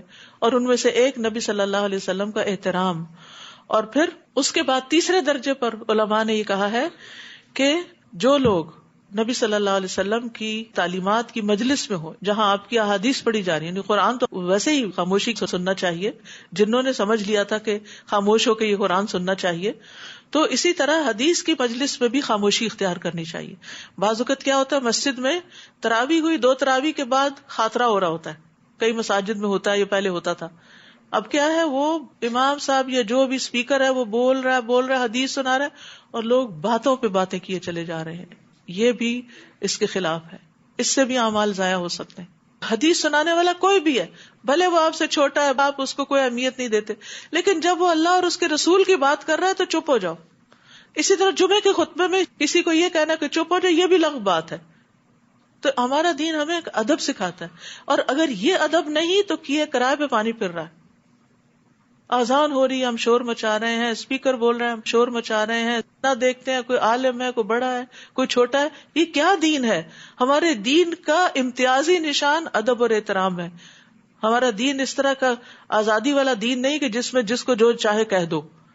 کہنے کے بھی طریقے ہیں. بڑوں کا احترام ہے، والدین کا احترام ہے، استاد کا احترام ہے، علماء کا احترام ہے. تو اسی طرح یہ بھی کہا گیا کہ علماء انبیاء کے وارث ہیں. اگر نبی کی مجلس میں آوازیں بلند کرنے کی اجازت نہیں تو علماء کی مجلس میں بھی آوازیں بلند نہیں کرنی چاہیے، اور علماء کا بھی احترام کرنا چاہیے. یعنی علم والوں کا احترام ہمارے دین کا ایک حصہ ہے. اس لیے ہمارے دین میں یہ کوئی خوبی نہیں کہ انسان ٹیچر کو ٹیچر کہہ کے یا نام لے لے کے بلائے کہ جس سے وہ سمجھے کہ میں بہت کانفیڈنٹ ہوں. ٹھیک ہے، کسی جگہ کا کوئی کلچر ہو سکتا ہے، مگر اس کے اندر بھی ایک لحاظ، ایک ادب اور ایک احترام نہایت ضروری ہے. جو لوگ اللہ کے رسول کے حضور اپنی آوازیں پست رکھتے ہیں، یہی لوگ ہیں جن کے دلوں کو اللہ نے تقویٰ کے لیے جانچ لیا ہے. ان کے لیے بخشش اور اجر عظیم ہے. تقویٰ یہاں سے ظاہر ہوتا ہے. ہم تقویٰ کی بڑی باتیں کرتے ہیں کہ متقین جنت میں ہوں گے، متقین کو یہ ملے گا. تو کہاں سے پتہ چلتا ہے کوئی متقی ہے؟ جب وہ اس حکم پر عمل کرتے ہیں جو کہا گیا، آوازیں پست رکھنے کو کہا گیا. جو آوازیں پست رکھتے ہیں انہی کے دلوں میں تقویٰ ہے، انہی کے لیے بخشش اور اجر عظیم ہے. اے نبی صلی اللہ علیہ وسلم، جو لوگ آپ کو حجروں کے باہر سے پکارتے ہیں ان میں سے اکثر بے عقل ہیں. یہ مدینہ والے تو نہیں کرتے تھے، جو باہر سے قبائل وغیرہ آتے تھے. یہ صورت یاد رکھیے بہت آخر میں نازل ہوئی، عام الوفود میں نازل ہوئی ہے، جب بہت سے ڈیلیگیشن آتے تھے. اور وہ آتے تھے اور وہ نہیں دیکھتے تھے کہ نبی صلی اللہ علیہ وسلم تہجد سے اٹھے ہوئے ہیں اور پھر علم کی مجالس اور بہت سے کام کاج کر کے گھر میں تھوڑا قیلولہ کرنے کے لیے گئے ہیں. وہ آ کے آپ کے دروازوں کے باہر کھڑے ہو کر یا محمد اخرج علینا اس طرح کہہ کے پکارتے تھے. تو اللہ سبحانہ وتعالیٰ نے اس کا بھی نوٹس لے لیا اور اس سے بھی منع کر دیا. فرمایا یہ انتہائی ناسمجھی کی بات ہے. اگر یہ لوگ صبر کرتے یہاں تک کہ آپ ان کی طرف نکلتے تو یہ ان کے حق میں بہتر تھا، اور اللہ تعالیٰ معاف کرنے والا، رحم کرنے والا ہے. اے ایمان والو، اگر کوئی فاسق تمہارے پاس کوئی خبر لے کر آئے تو اس کی تحقیق کر لیا کرو. یعنی صرف ون سائیڈڈ بات سن کے کوئی بڑا ایکشن نہیں لینا چاہیے. ایسا نہ ہو کہ تم نادانستہ کسی قوم کا نقصان کر بیٹھو، پھر تمہیں اپنے کیے پر نادم ہونا پڑے. تو فاسق آدمی جو ہوتا ہے اس کی خبر عام طور پر شک و شبے پر مبنی ہوتی ہے، اس لیے انسان کو اس کو کنفرم کرنا چاہیے. اللہ تعالیٰ کے نزدیک یہ بہت عظیم گناہ ہے کہ کوئی ظن و تخمین کی بنا پر کسی انسان کے بارے میں بات کرے. اور اسی طرح ہمارے دین میں ہر سنی سنائی بات کو آگے کرنا بھی منع ہے. وَلَا تَقْفُ مَا لَيْسَ لَكَ بِهِ عِلْمٌ إِنَّ السَّمْعَ وَالْبَصَرَ وَالْفُؤَادَ كُلُّ أُولَئِكَ كَانَ عَنْهُ مَسْئُولًا. جس بات کی تمہیں خبر نہ ہو اس کے پیچھے مت پڑو، کیونکہ کان، آنکھ، دل ہر ایک سے پوچھ گچھ کی جانے والی ہے. رسول اللہ صلی اللہ علیہ وسلم نے یہ بھی فرمایا کسی شخص کے جھوٹا ہونے کے لیے یہی کافی ہے کہ وہ ہر سنی سنائی بات کو آگے بیان کر دے. تو جھوٹ بولنا، جھوٹی خبریں پھیلانا یہ بہت بڑا جرم ہے. رسول اللہ صلی اللہ علیہ وسلم نے فرمایا میں نے آج رات خواب دیکھا، 2 آدمی میرے پاس آئے، انہوں نے میرے ہاتھ تھام لیے اور وہ مجھے ارض مقدس کی طرف لے گئے. وہاں میں دیکھتا ہوں کہ ایک آدمی بیٹھا اور دوسرا کھڑا ہے جس کے ہاتھ میں لوہے کا آنکڑا ہے، جسے وہ بیٹھے ہوئے آدمی کے جبڑے میں داخل کرتا ہے، جس کو چیرتا ہوا اس کی گدی تک اس کے گالوں کو لے جاتا ہے. پھر دوسرے جبڑے کے ساتھ بھی یہی کرتا ہے، پھر اتنے میں پہلا ٹھیک ہو جاتا ہے، پھر اس کو، پھر دوسرے کو. میں نے پوچھا یہ کیا ہے؟ انہوں نے کہا یہ وہ شخص ہے جسے آپ نے دیکھا کہ جس کا جبڑا چیرا جا رہا تھا. یہ بڑا جھوٹا آدمی تھا، جھوٹی باتیں کرتا تھا جو اس سے نقل ہو کر تمام دنیا تک پہنچ جاتی تھی. اب آپ سوچئے کہ آج کل میڈیا کے ذریعے ایک ایک جھوٹ جو کسی کی ذات کے بارے میں یا کسی خبر کے بارے میں پھیلا دیا جاتا ہے، اس کا انجام کتنا برا ہے. اس لیے قیامت کے دن تک اس کے ساتھ یہی معاملہ ہوتا رہے کہ قیامت کے دن تک کون سا عذاب ہے جو بیچ میں دیا جا رہا ہے؟ یہ برزخ کا عذاب ہے یا قبر کا عذاب ہے. اور خوب جان لو کہ تم میں اللہ کے رسول موجود ہیں. اگر اکثر معاملات میں وہ تمہاری باتیں مان لیا کریں، یعنی ہر سنی سنائی پہ کام شروع کر دیں، تو تم مصیبت میں پڑ جاؤ. لیکن اللہ نے تمہیں ایمان کی محبت دی اور اس محبت کو تمہارے دلوں میں سجایا اور کفر، اناد اور نافرمانی سے نفرت پیدا کر دی. ایسے ہی لوگ ہدایت یافتہ ہیں کہ جب دل میں ایمان ہوتا ہے نا تو پھر اللہ کے بارے میں، رسول کے بارے میں بدگمانی نہیں آتی. یہی ایمان کی نشانی ہوتی ہے. جس سے محبت ہوتی ہے، جس پر ٹرسٹ ہوتا ہے، پھر اس کی بات بھی سمجھ میں آنے لگتی ہے. اور پھر حق کے راستے پر استقامت اختیار کرنی چاہیے. اسی سے انسان کو رشد عطا ہوتی ہے. اور ایمان سے مزین ہونے کی دعا کرنی چاہیے. اللہم زیننا بزینت الایمان وجعلنا ھداۃ مہتدین. اے اللہ ہمیں ایمان کی زینت سے مزین کر دے، یعنی ہمیں ایمان کے ساتھ خوبصورت بنا دے، بیوٹیفائی کر دے، اور ہمیں ہدایت یافتہ بنا دے. اور یہ اللہ کا فضل اور اس کا احسان ہے. اور اللہ سب کچھ جاننے والا، حکمت والا ہے. اور اگر مومنوں کے 2 گروہ آپس میں لڑ پڑیں تو ان کے درمیان صلح کرا دو. پھر اگر ان میں سے کوئی ایک فریق دوسرے پر زیادتی کرے تو زیادتی کرنے والے سے لڑو. یہاں تک کہ وہ اللہ کے حکم کی طرف لوٹ آئے. پھر اگر وہ لوٹ آئے تو ان کے درمیان انصاف سے صلح کرا دو اور انصاف کیا کرو, کیونکہ اللہ انصاف کرنے والوں کو پسند کرتا ہے. یہاں صلح کروانے کی بات کی گئی ہے. صلح کروانا اللہ تعالیٰ کی پسند کا صدقہ ہے جو کوئی کرے. رسول اللہ صلی اللہ علیہ وسلم نے فرمایا, کیا میں تمہیں ایسے صدقے کے بارے میں نہ بتاؤں جس کے مصرف کو اللہ تعالیٰ بہت پسند کرتے ہیں؟ تم لوگوں کے درمیان صلح کروا دیا کرو. یہ ایسا صدقہ ہے کہ اللہ تعالیٰ اس کے مصرف کو پسند کرتے ہیں, اس کا کرنا پسند کرتے ہیں. انما المؤمنون اخوہ فاصلحوا بین اخویکم واتقوا اللہ لعلکم ترحمون. مومن تو سب آپس میں بھائی بھائی ہیں, لہٰذا اپنے بھائیوں کے درمیان صلح کرا دیا کرو. اللہ سے ڈرتے رہو تاکہ تم پر رحم کیا جائے. یہاں سے پتہ چلتا ہے کہ دینی بھائی چارہ نسبی بھائی چارے سے زیادہ مضبوط ہے, خون کے رشتوں سے زیادہ مضبوط ہے ایمان کا رشتہ. اسی لیے مومنوں کو آپس میں اخوہ کہا گیا ہے. ایک اور حدیث میں بھی آتا ہے, مومن مومن کا آئینہ ہے اور مومن مومن کا بھائی ہے. اس کے مال کا نقصان ہوتا ہو تو بچاؤ کرتا ہے, اس کی غیر موجودگی میں اس کی عزت کی حفاظت کرتا ہے, یعنی اس کے خلاف کوئی بات کرے تو وہ ڈیفینڈ کرتا ہے. یا ایھا الذین آمنوا لا یسخر قوم من قوم عسى ان یکونوا خیرا منہم ولا نساء من نساء عسى ان یکن خیرا منہن. اے ایمان والو, تمہارا کوئی گروہ دوسرے گروہ کا مذاق نہ اڑائے. ہو سکتا ہے وہ مذاق اڑانے والوں سے بہتر ہوں یعنی اللہ کی نگاہ میں, اور نہ ہی عورتیں دوسری عورتوں کا مذاق اڑائیں, ہو سکتا ہے کہ وہ ان سے بہتر ہوں. اور ایک دوسرے پر تانا زنی نہ کرو اور نہ ہی ایک دوسرے کے برے نام رکھو. ایمان لانے کے بعد فسق میں نام پیدا کرنا بہت بری بات ہے, اور جو ان باتوں سے باز نہ آئے وہی ظالم ہے. تو عام طور پر لوگ کیوں کسی کا مذاق اڑاتے ہیں؟ بعض اوقات انسیکیور ہوتے ہیں دوسروں سے, تو پہلے سے ہی اٹیک کر دیتے ہیں مذاق اڑا کے. پھر اسی طرح بعض اوقات لوگ زندگی میں خود ناکام ہوتے ہیں تو ان کو کسی کو کریٹیسائز یا ریڈیکیول کر کے فائدہ اٹھانا ہوتا ہے. اسی طرح لو سیلف اسٹیم ہوتی ہے کچھ لوگوں کی, جس کی وجہ سے وہ ایکسٹریملی جیلس ہوتے ہیں. تو جو بھی کوئی آگے بڑھ رہا ہو وہ ان کا مذاق اڑا کے ان کو لیٹ ڈاؤن کرنے کی کوشش کرتے ہیں. کچھ لوگوں کے اندر انفیریورٹی کمپلیکس ہوتا ہے جس کی وجہ سے وہ دوسروں کا مذاق اڑا کے اپنی احساس کمتری کو ذرا سیٹسفائی کرتے ہیں. تو یہاں ہمارے دین نے ہمیں اس سے منع کر دیا کہ کوئی بھی reason who, for any reason, کسی کا مذاق نہیں اڑایا جا سکتا. عمرو بن شرحبیل کہتے ہیں, اگر میں کسی کو دیکھوں کہ وہ بکری کا دودھ پی رہا ہے اور میں اس پہ ہنسوں, بعض اوقات ایسا ہوتا ہے نا, کوئی شخص ایسا کوئی کام کر رہا ہوتا ہے جو آپ کی نگاہ میں بہت وہ نہیں ہے, تو مجھے ڈر ہے کہ مجھ سے بھی وہ کام ہو جائے گا جو اس نے کیا ہے, تو پھر کوئی اور آپ پہ ہنسے گا. اسی طرح کسی کے گرنے پر بھی ہنسنے کی ممانعت ہے. بعض اوقات کوئی سلپ ہو جاتا ہے, کوئی گر پڑتا ہے, کوئی ٹوکر کھا جاتا ہے تو لوگ ہنسنا شروع کر دیتے ہیں, تو اس سے بھی منع کیا گیا. حضرت عائشہ کے سامنے ایسے ہی کچھ نوجوان ہنس رہے تھے, آپ نے پوچھا تو کہا فلاں آدمی خیمے کی رسی سے گر گیا تو اس کی آنکھ یا گردن جاتے جاتے بچی ہے. حضرت عائشہ نے فرمایا مت ہنسو, کیونکہ میں نے رسول اللہ صلی اللہ علیہ وسلم سے سنا, آپ نے فرمایا جس مسلمان کو کوئی کانٹا یا کانٹے سے بڑھ کر کوئی چیز لگ گئی ہو تو اس کے بدلے اس کے لیے ایک درجہ لکھا جاتا ہے اور اس کے ذریعے اس کا گناہ مٹا دیا جاتا ہے. اگر وہ گرا تھا تو اس کے تو درجے بلند ہوئے اور تم اس پہ ہنس رہے ہو. اور عموماً انسان دوسرے کو حقیر سمجھ کے اس پہ ہنستا ہے, تو نبی صلی اللہ علیہ وسلم نے فرمایا انسان کے بدترین ہونے کے لیے یہی کافی ہے کہ وہ اپنے مسلمان بھائی کو حقیر سمجھے. وَلَا تَلْمِزُوا أَنفُسَكُمْ, دوسروں کو تانا بھی نہیں دینا چاہیے. مومن بھائی کو تانا دینا دراصل خود کو تانا دینا ہے, کیونکہ سب مومن ایک جسم کی مانند ہیں. نبی صلی اللہ علیہ وسلم نے فرمایا مومن تانا دینے والا نہیں ہوتا. کسی کو بدلے کے طور پر بھی تانا نہیں دینا چاہیے, کیونکہ بعض اوقات کوئی آپ کو تانا دیتا نا تو آپ کہتے تم ہوگے, تم ایسے, اور تمہارے نعوذ باللہ ماں باپ اور فلاں فلاں ایسا, پھر اور ظلم میں آگے بڑھ جاتے ہیں. پھر اسی طرح دوسروں کے عیب تلاش نہیں کرنے چاہیے.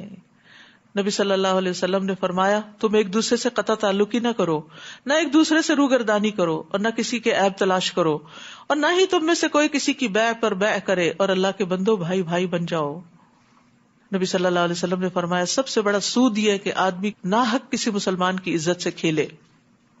پھر فرمایا اے ایمان والو بہت گمان کرنے سے پرہیز کرو, کیونکہ بعض گمان گناہ ہوتے ہیں. کسی کی عیب جوئی نہ کرو, اور نہ ہی تم میں سے کوئی کسی دوسرے کی غیبت کرے. کیا تم میں سے کوئی یہ پسند کرتا ہے کہ اپنے مردہ بھائی کا گوشت کھائے؟ تم تو خود اس کو ناپسند کرتے ہو، اور اللہ سے ڈرتے رہو، اللہ ہر وقت توبہ قبول کرنے والا اور رحم کرنے والا ہے۔ تو دوسرے کے بارے میں برے گمان سے بچنا چاہیے۔ بعض اوقات کوئی ہمیں نصیحت کرتا ہے نا، تو ہم اس کے بارے میں برا گمان شروع کرتے تھے، یہ اس وجہ سے مجھے کہہ رہا ہوگا، تو یہ بھی بدگمانی ہے، آپ کو کیا پتا کہ کیوں کہہ رہا ہے۔ فرمایا بدگمانی سے بچو، کیونکہ بدگمانی سب سے زیادہ جھوٹی بات ہے۔ عبداللہ کہتے ہیں جس کی چوری ہو جائے وہ بدگمانی کی وجہ سے چور سے زیادہ گنہگار ہو جاتا ہے، اس نے کی ہوگی، اس نے کی ہوگی، ہر ایک کو مورد الزام ٹھہرا رہا ہوتا ہے۔ تو اسی لیے ابو عالیہ کہتے ہیں ہمیں حکم دیا گیا کہ خادم کو مہر لگا کے چیز دیں، بند کر کے، پیک کر کے، سٹیپل کر کے، ناپ کر دیں، گن کر دیں، ان کی عادت اچھی ہو یا نہ، ہم میں سے کسی کو بدگمانی نہ ہو کہ اس نے بیچ میں سے کچھ چرا لیا۔ اسی طرح تجسس سے منع کیا گیا۔ نبی صلی اللہ علیہ وسلم نے فرمایا جو شخص دوسروں کی بات سننے کے لیے کان لگائے جو اس کو پسند نہیں، یا اس سے بھاگتے ہیں کہ وہ ان کے سامنے بات نہیں کرنا چاہتے، تو ایسے شخص کے کانوں میں قیامت کے دن پگھلا ہوا سیسا ڈالا جائے گا۔ پھر اسی طرح کوئی کسی کی غیبت نہ کرے۔ غیبت کیا ہے؟ کسی کی پیٹھ پیچھے اس کی برائی کرنا۔ اور غیبت کرنا کیا ہے؟ کہ ایسی بات کرنا جس کو وہ ناپسند کرے، چاہے اس کے دین میں ہو، اس کے جسم میں ہو یا دنیا میں ہو، اس کے نفس میں، اس کی بناوٹ میں، اس کے اخلاق میں، اس کے مال میں، اس کی اولاد میں، اس کے والدین، اس کی بیوی، اس کے خادم میں، یا اس کے کپڑوں میں، یا اس کی مسکراہٹ میں، یا اس کے کسی گناہ میں، اس کے غصے میں یا خوشی میں، ان سب چیزوں کے بارے میں نیگیٹو بات کرنا کسی کے عدم موجودگی میں، یہ سب غیبت میں شمار ہو جاتا ہے۔ اب مثلا بعض اوقات ہم کہتے ہیں فلاں کے غصے سے تو اللہ کی پناہ، یہ بھی غیبت ہے۔ یعنی آپ اس کو ایک طرح سے پورٹرے کر رہے ہیں کہ بہت ہی برا انسان ہے، ہو سکتا ہے کہ کسی وقت اچھا بھی کرتا ہو، آپ کو کیا پتا اس کا کیا مقام ہے۔ پھر اسی طرح غیبت وہی ہے جو عیب کسی کے اندر ہے اسی کا ذکر کرنا، جو عیب ہے نہیں وہ تو پھر بہتان ہو گیا۔ بے جا تبصرے کرنا۔ رسول اللہ صلی اللہ علیہ وسلم کے پاس ایک آدمی کا ذکر کیا گیا، جب تک اسے کھلایا نہ جائے کھاتا نہیں، جب تک سوار نہ کرو سوار نہیں ہوتا۔ نبی صلی اللہ علیہ وسلم فرمایا تم لوگوں نے اس کی غیبت کی۔ صحابہ نے کہا اللہ کے رسول یہ باتیں تو وہی ہیں جو اس کے اندر ہیں۔ آپ نے فرمایا یہی تو غیبت ہے کہ تم اپنے بھائی کے اس عیب کا ذکر کرو جو اس کے اندر موجود ہے۔ اسی طرح کسی کی نقل اتارنا۔ ایک مرتبہ حضرت عائشہ نے نبی صلی اللہ علیہ وسلم کے سامنے کسی عورت کی نقل اتاری، تو آپ صلی اللہ علیہ وسلم نے فرمایا کہ تم نے اس کی غیبت کی ہے، یعنی کسی کی آواز کی یا کسی سٹائل کی۔ پھر اسی طرح غیبت زبان سے بول کے بھی ہوتی ہے، لکھ کے بھی ہوتی ہے، آنکھ کے اشارے سے، ہاتھ کے اشارے سے، ایموٹیکن سے بھی ہوتی ہے۔ ٹھیک ہے، یعنی آپ کسی کے جسم کے بارے میں تبصرہ کریں کہ وہ ایسا چندی آنکھوں والا ہے، فلاں تو نمازوں میں بڑی سستی کرتا ہے، فلاں ادب آداب سے خالی ہے، فلاں فاسق ہے، فلاں بد اخلاق ہے، فلاں میلے کچیلے کپڑے پہنتا ہے۔ تو اسی طرح غیبت نہ کرنی چاہیے نہ ہی سننی چاہیے۔ ابو قلابہ کہتے ہیں جب سے مجھے غیبت کا گناہ پتا چلا ہے میں نے کبھی کسی کی غیبت نہیں کی۔ میمون کسی کی غیبت کرنے نہیں دیتے تھے، کوئی ان کے پاس کرتا تو اٹھ کے چلے جاتے تھے۔ عمر بن خطاب کہتے ہیں لوگوں کے بارے میں باتیں کرنے سے بچو کیونکہ یہ ایک بیماری ہے، اللہ کا ذکر کرو کیونکہ اس میں شفا ہے۔ لوگوں کی باتیں نہ کرو، اس میں کوئی نہ کوئی غیبت ہو جائے گی، لیکن اللہ کا ذکر کرو گے تو تمہارے دل ٹھنڈے رہیں گے۔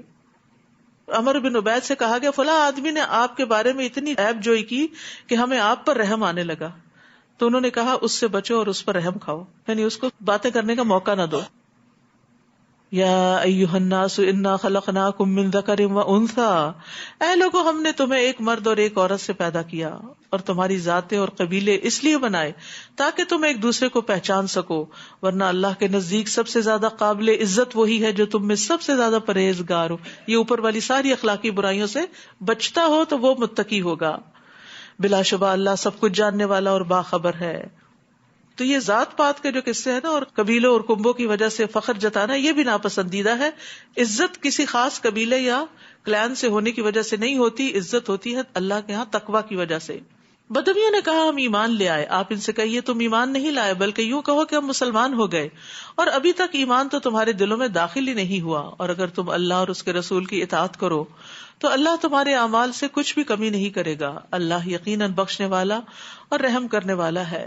حقیقی مومن تو وہ لوگ ہیں جو اللہ اور اس کے رسول پر ایمان لائے، پھر شک میں نہیں پڑے اور اپنے مالوں اور جانوں سے اللہ کی راہ میں جہاد کیا، یہی سچے مسلمان ہیں۔ آپ ان بدویوں سے کہیے کیا تم اللہ کو اپنی دینداری جتلاتے ہو، حالانکہ اللہ آسمانوں اور زمین کی ہر چیز کو جانتا ہے اور وہ ہر چیز کو خوب جاننے والا ہے۔ وہ آپ پر احسان جتاتے ہیں کہ وہ اسلام لائے. آپ ان سے کہیے اپنے اسلام کا مجھ پہ احسان مت جتاؤ، بلکہ اللہ نے تم پر احسان کیا کہ تمہیں ایمان کی ہدایت دے دی اگر فی الواقع تم اپنی بات میں سچے ہو. ان اللہ یعلم غیب السماوات والارض واللہ بصیر بما تعملون. اللہ آسمانوں اور زمین کی سب پوشیدہ چیزوں کو جانتا ہے اور جو کچھ تم کر رہے ہو اللہ اس کو دیکھ رہا ہے. سورۃ قاف. نبی صلی اللہ علیہ وسلم اس کو فجر کی نماز میں پڑھا کرتے تھے، جمعے کے خطبے میں اس کی قرات کرتے تھے، عید کی نماز میں اس کی قرات کرتے تھے. اس سے آپ اس سورت کی اہمیت کا اندازہ لگا سکتے ہیں. قاف والقرآن المجید. قاف، قسم ہے اس قرآن کی جو بڑی شان والا ہے. بلکہ یہ لوگ اس بات پر تعجب کرتے ہیں کہ انہی میں سے ایک ڈرانے والا ان کے پاس آیا. چنانچہ کافروں نے کہا یہ تو بڑی عجیب بات ہے، کیا جب ہم مر جائیں گے اور مٹی بن جائیں گے تو پھر دوبارہ اٹھائے جائیں گے؟ یہ واپسی تو عقل سے بعید ہے. ہم جانتے ہیں کہ زمین ان کے مردہ اجسام میں کیا کچھ کمی کرتی ہے، اور ہمارے پاس ایک کتاب ہے جس میں سب کچھ محفوظ ہے. بلکہ جب حق ان کے پاس آیا تو انہوں نے اسے جھٹلا دیا. چنانچہ یہ لوگ ایک الجھی ہوئی بات میں پڑ گئے. یعنی جب انسان حق کو چھوڑ دیتا ہے تو کنفیوژن کا شکار ہوتا ہے اور اس کا دین اس پہ خلط ملط ہو جاتا ہے، اس کے معاملات کنفیوز ہو جاتے ہیں. اس لیے ایمان بڑا ضروری، اعتماد بڑا ضروری ہے کہ اللہ اور اس کے رسول نے جو فرمایا سچ فرمایا ہے. اب مجھے اس کو سمجھنے کی کوشش کرنا، نہ کہ ان کے اوپر کوئی الزام دھرنا ہے. کیا انہوں نے اپنے اوپر آسمان کی طرف نہیں دیکھا کہ ہم نے کس طرح سے اسے بنایا اور آراستہ کیا اور اس میں کوئی شگاف بھی نہیں، اور زمین کو ہم نے پھیلا دیا اور اس میں مضبوط پہاڑ رکھ دیے اور اس میں ہر طرح کی پربہار چیزیں اگائیں.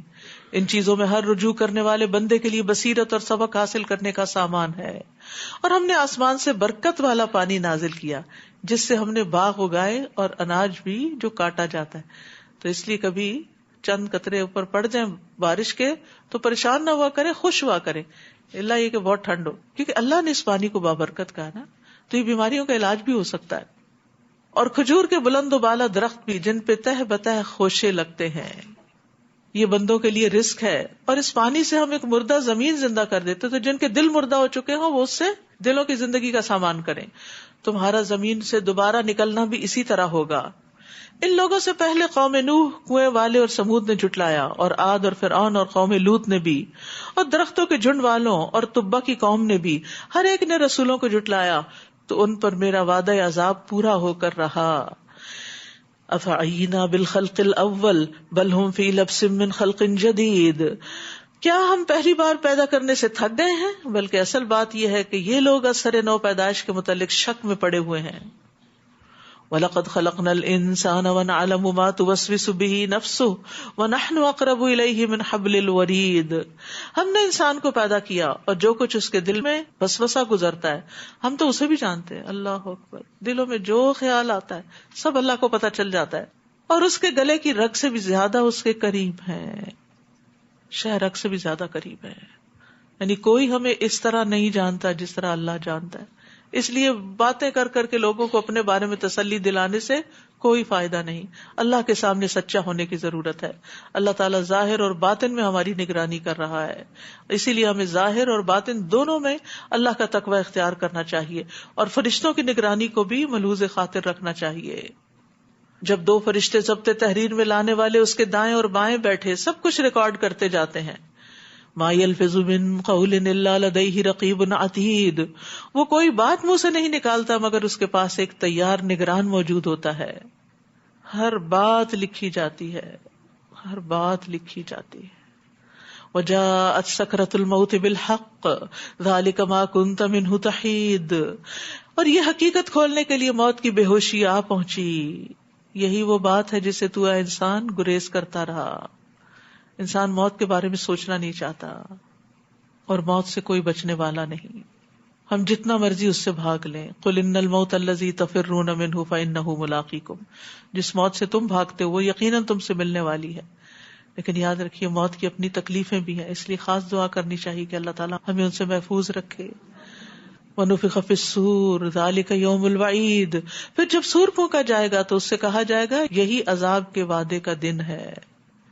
اس دن ہر شخص اس حال میں آئے گا کہ اس کے ساتھ ایک ہانکنے والا اور ایک گواہی دینے والا فرشتہ ہوگا. بلا شبہ تو اس دن سے غافل رہا، سو آج ہم نے تیری آنکھوں سے پردہ اٹھا دیا ہے، اور آج تیری نگاہ خوب تیز ہے. اور اس کا ساتھی فرشتہ کہے گا یہ اس کا نامہ اعمال میرے پاس تیار موجود ہے. سائق اور شہید دونوں فرشتوں کو حکم ہوگا کہ ہر سرکش کافر کو جہنم میں پھینک دو جو مال میں بخل کرنے والا، حد سے بڑھنے والا اور شک میں پڑا ہوا تھا، جس نے اللہ کے علاوہ کوئی اور الہ بھی بنا رکھا تھا، لہٰذا اسے سخت عذاب میں پھینک دو. اب آپ دیکھیے، شرک اور شک کے علاوہ حد سے بڑھنا اور مال میں بخل کرنا، یہ سب چیزیں جہنم میں لے جانے والی ہیں. اللہ ہمیں ان سے بچائے. اور اس کا ساتھی عرض کرے گا ہمارے رب، میں نے اسے سرکش نہیں بنایا تھا بلکہ یہ خود دور تک گمراہی میں پڑا ہوا تھا. اللہ تعالیٰ فرمائے گا میرے ہاں جھگڑا مت کرو، میں تمہیں پہلے ہی اس وعید کی خبر دے چکا تھا. میرے ہاں بات بدلی نہیں جا سکتی اور میں اپنے بندوں کے لیے ظالم بھی نہیں. یوم نقول لجہنم هل امتلأت وتقول هل من مزید. اس دن ہم جہنم سے پوچھیں گے کیا تو بھر گئی؟ وہ کہے گی کیا کچھ اور بھی ہے. استغفر اللہ، استغفر اللہ. یعنی اس کثرت سے لوگوں کو اس میں پھینکا جائے گا. اللہ ہمیں اس سے بچا لے. اور جنت کو پرہیزگاروں کے قریب کر دیا جائے گا، وہ کچھ دور نہ ہوگی. کہا جائے گا یہ ہے جس کا تم سے وعدہ کیا جاتا تھا، ہر رجوع کرنے والے اور حفاظت کرنے والے کے لیے ہے. اواب حفیظ. اواب کہتے ہیں اس شخص کو جو نافرمانیاں چھوڑ کے اللہ کی طرف رجوع کر لے، جو گناہ میں پڑ جاتا ہے لیکن پھر وہ واپس آ جاتا ہے. رجع کا مطلب ہوتا ہے لوٹ آنا. اور اواب ابن عباس کہتے ہیں وہ ہے جو تسبیح پڑھتا ہے. یہ اللہ کے اس قول سے لیا گیا ہے، یا جبال اوبی معہ والطیر، اے پہاڑوں اس کے ساتھ تسبیح کو دہراؤ اور پرندے بھی. اسی طرح کہا گیا کہ اواب وہ ہے جو تنہائیوں میں اللہ تعالیٰ کا ذکر کرنے والا، اکیلے میں اللہ کو یاد کرے اور پھر اپنے گناہوں کو یاد کر کے اللہ سے توبہ استغفار کرے. عبید کہتے ہیں اواب وہ بندہ ہے جو جب کسی مجلس میں بیٹھتا ہے تو اس میں اللہ سے استغفار کرتا رہتا ہے. اسی طرح اواب وہ ہے جو مجلس سے اٹھتے ہوئے کہتا ہے سبحان اللہ و بحمدہ اللہم انی استغفرک مما اصبت فی مجلسی ھذا. یہ وہ خاتمہ مجلس کی دعا ہے جو پاک ہے اللہ اپنی حمد کے ساتھ، ہے اللہ میں تجھ سے اپنے ان گناہوں کی معافی مانگتا ہوں جو میں نے اپنی اس مجلس میں کیے. اور اواب سے اوابین کی نماز بھی ہے. رسول اللہ صلی اللہ علیہ وسلم نے فرمایا اواب کے سوا کوئی چاشت کی نماز کی حفاظت نہیں کرتا، اور یہ اوابین کی نماز ہے. یعنی 4 رکعت سورج نکلنے کے 15 منٹ بعد سے لے کر سورج ڈلنے کے 15 منٹ پہلے تک اگر آپ نماز پڑھتے ہیں، اول میں پڑھے تو اشراق کہلاتی ہے، دھوپ نکلنے پر تیز ہونے میں پڑھے تو چاشت کہلاتی ہے. صلاۃ الضحیٰ بھی اس کو کہتے ہیں. تو جو اوابین ہوتے ہیں وہ اس نماز صلاۃ الاوابین کی ہی حفاظت کرتے ہیں. من خشی الرحمن بالغیب وجاء بقلب منیب، جو رحمان سے بن دیکھے ڈرتا رہا اور رجوع کرنے والا دل لے کر حاضر ہوا. ان سے کہا جائے گا ادخلوها بسلام ذالک یوم الخلود، اس میں سلامتی کے ساتھ داخل ہو جاؤ، یہی ہمیشہ رہنے کا دن ہے، ہمیشہ کا گھر ہے، ہمیشہ کی زندگی ہے. لہم ما یشاءون فیہا ولدینا مزید، وہاں جو کچھ وہ چاہیں گے انہیں ملے گا اور ہمارے پاس اس سے بھی زیادہ ان کے لیے موجود ہے، وہ اللہ کا دیدار. اور ہم ان سے پہلے کتنی ہی قومیں ہلاک کر چکے ہیں جو ان سے زیادہ طاقتور تھی.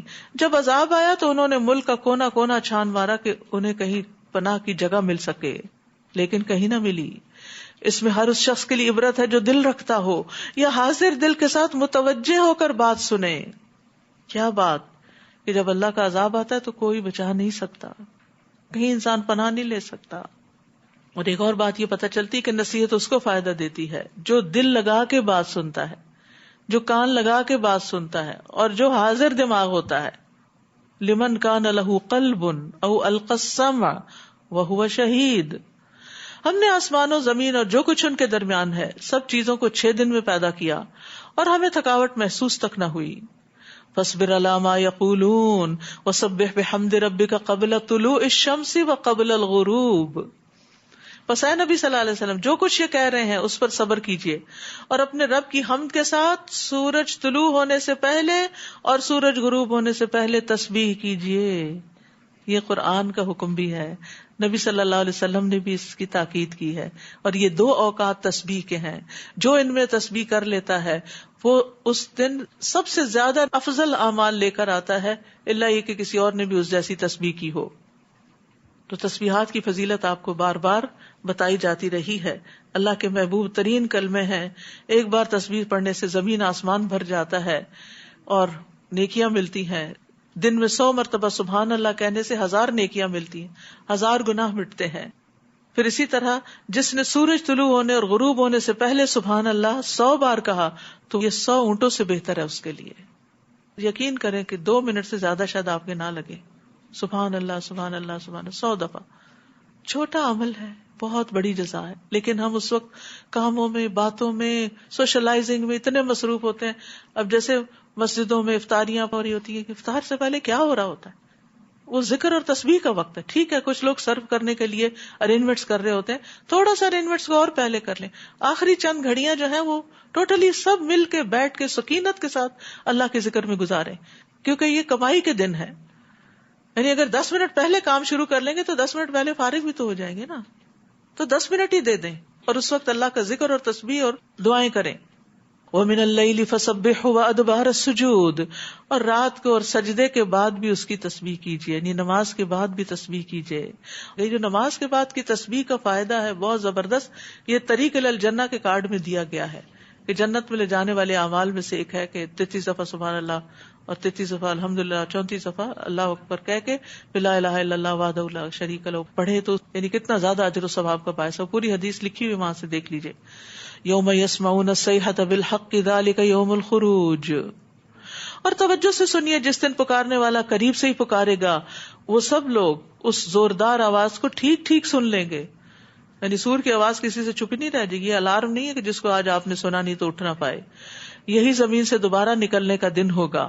بلا شبہ ہم زندہ کرتے ہیں اور ہم ہی مارتے ہیں اور ہماری ہی طرف لوٹ کر آنا ہوگا.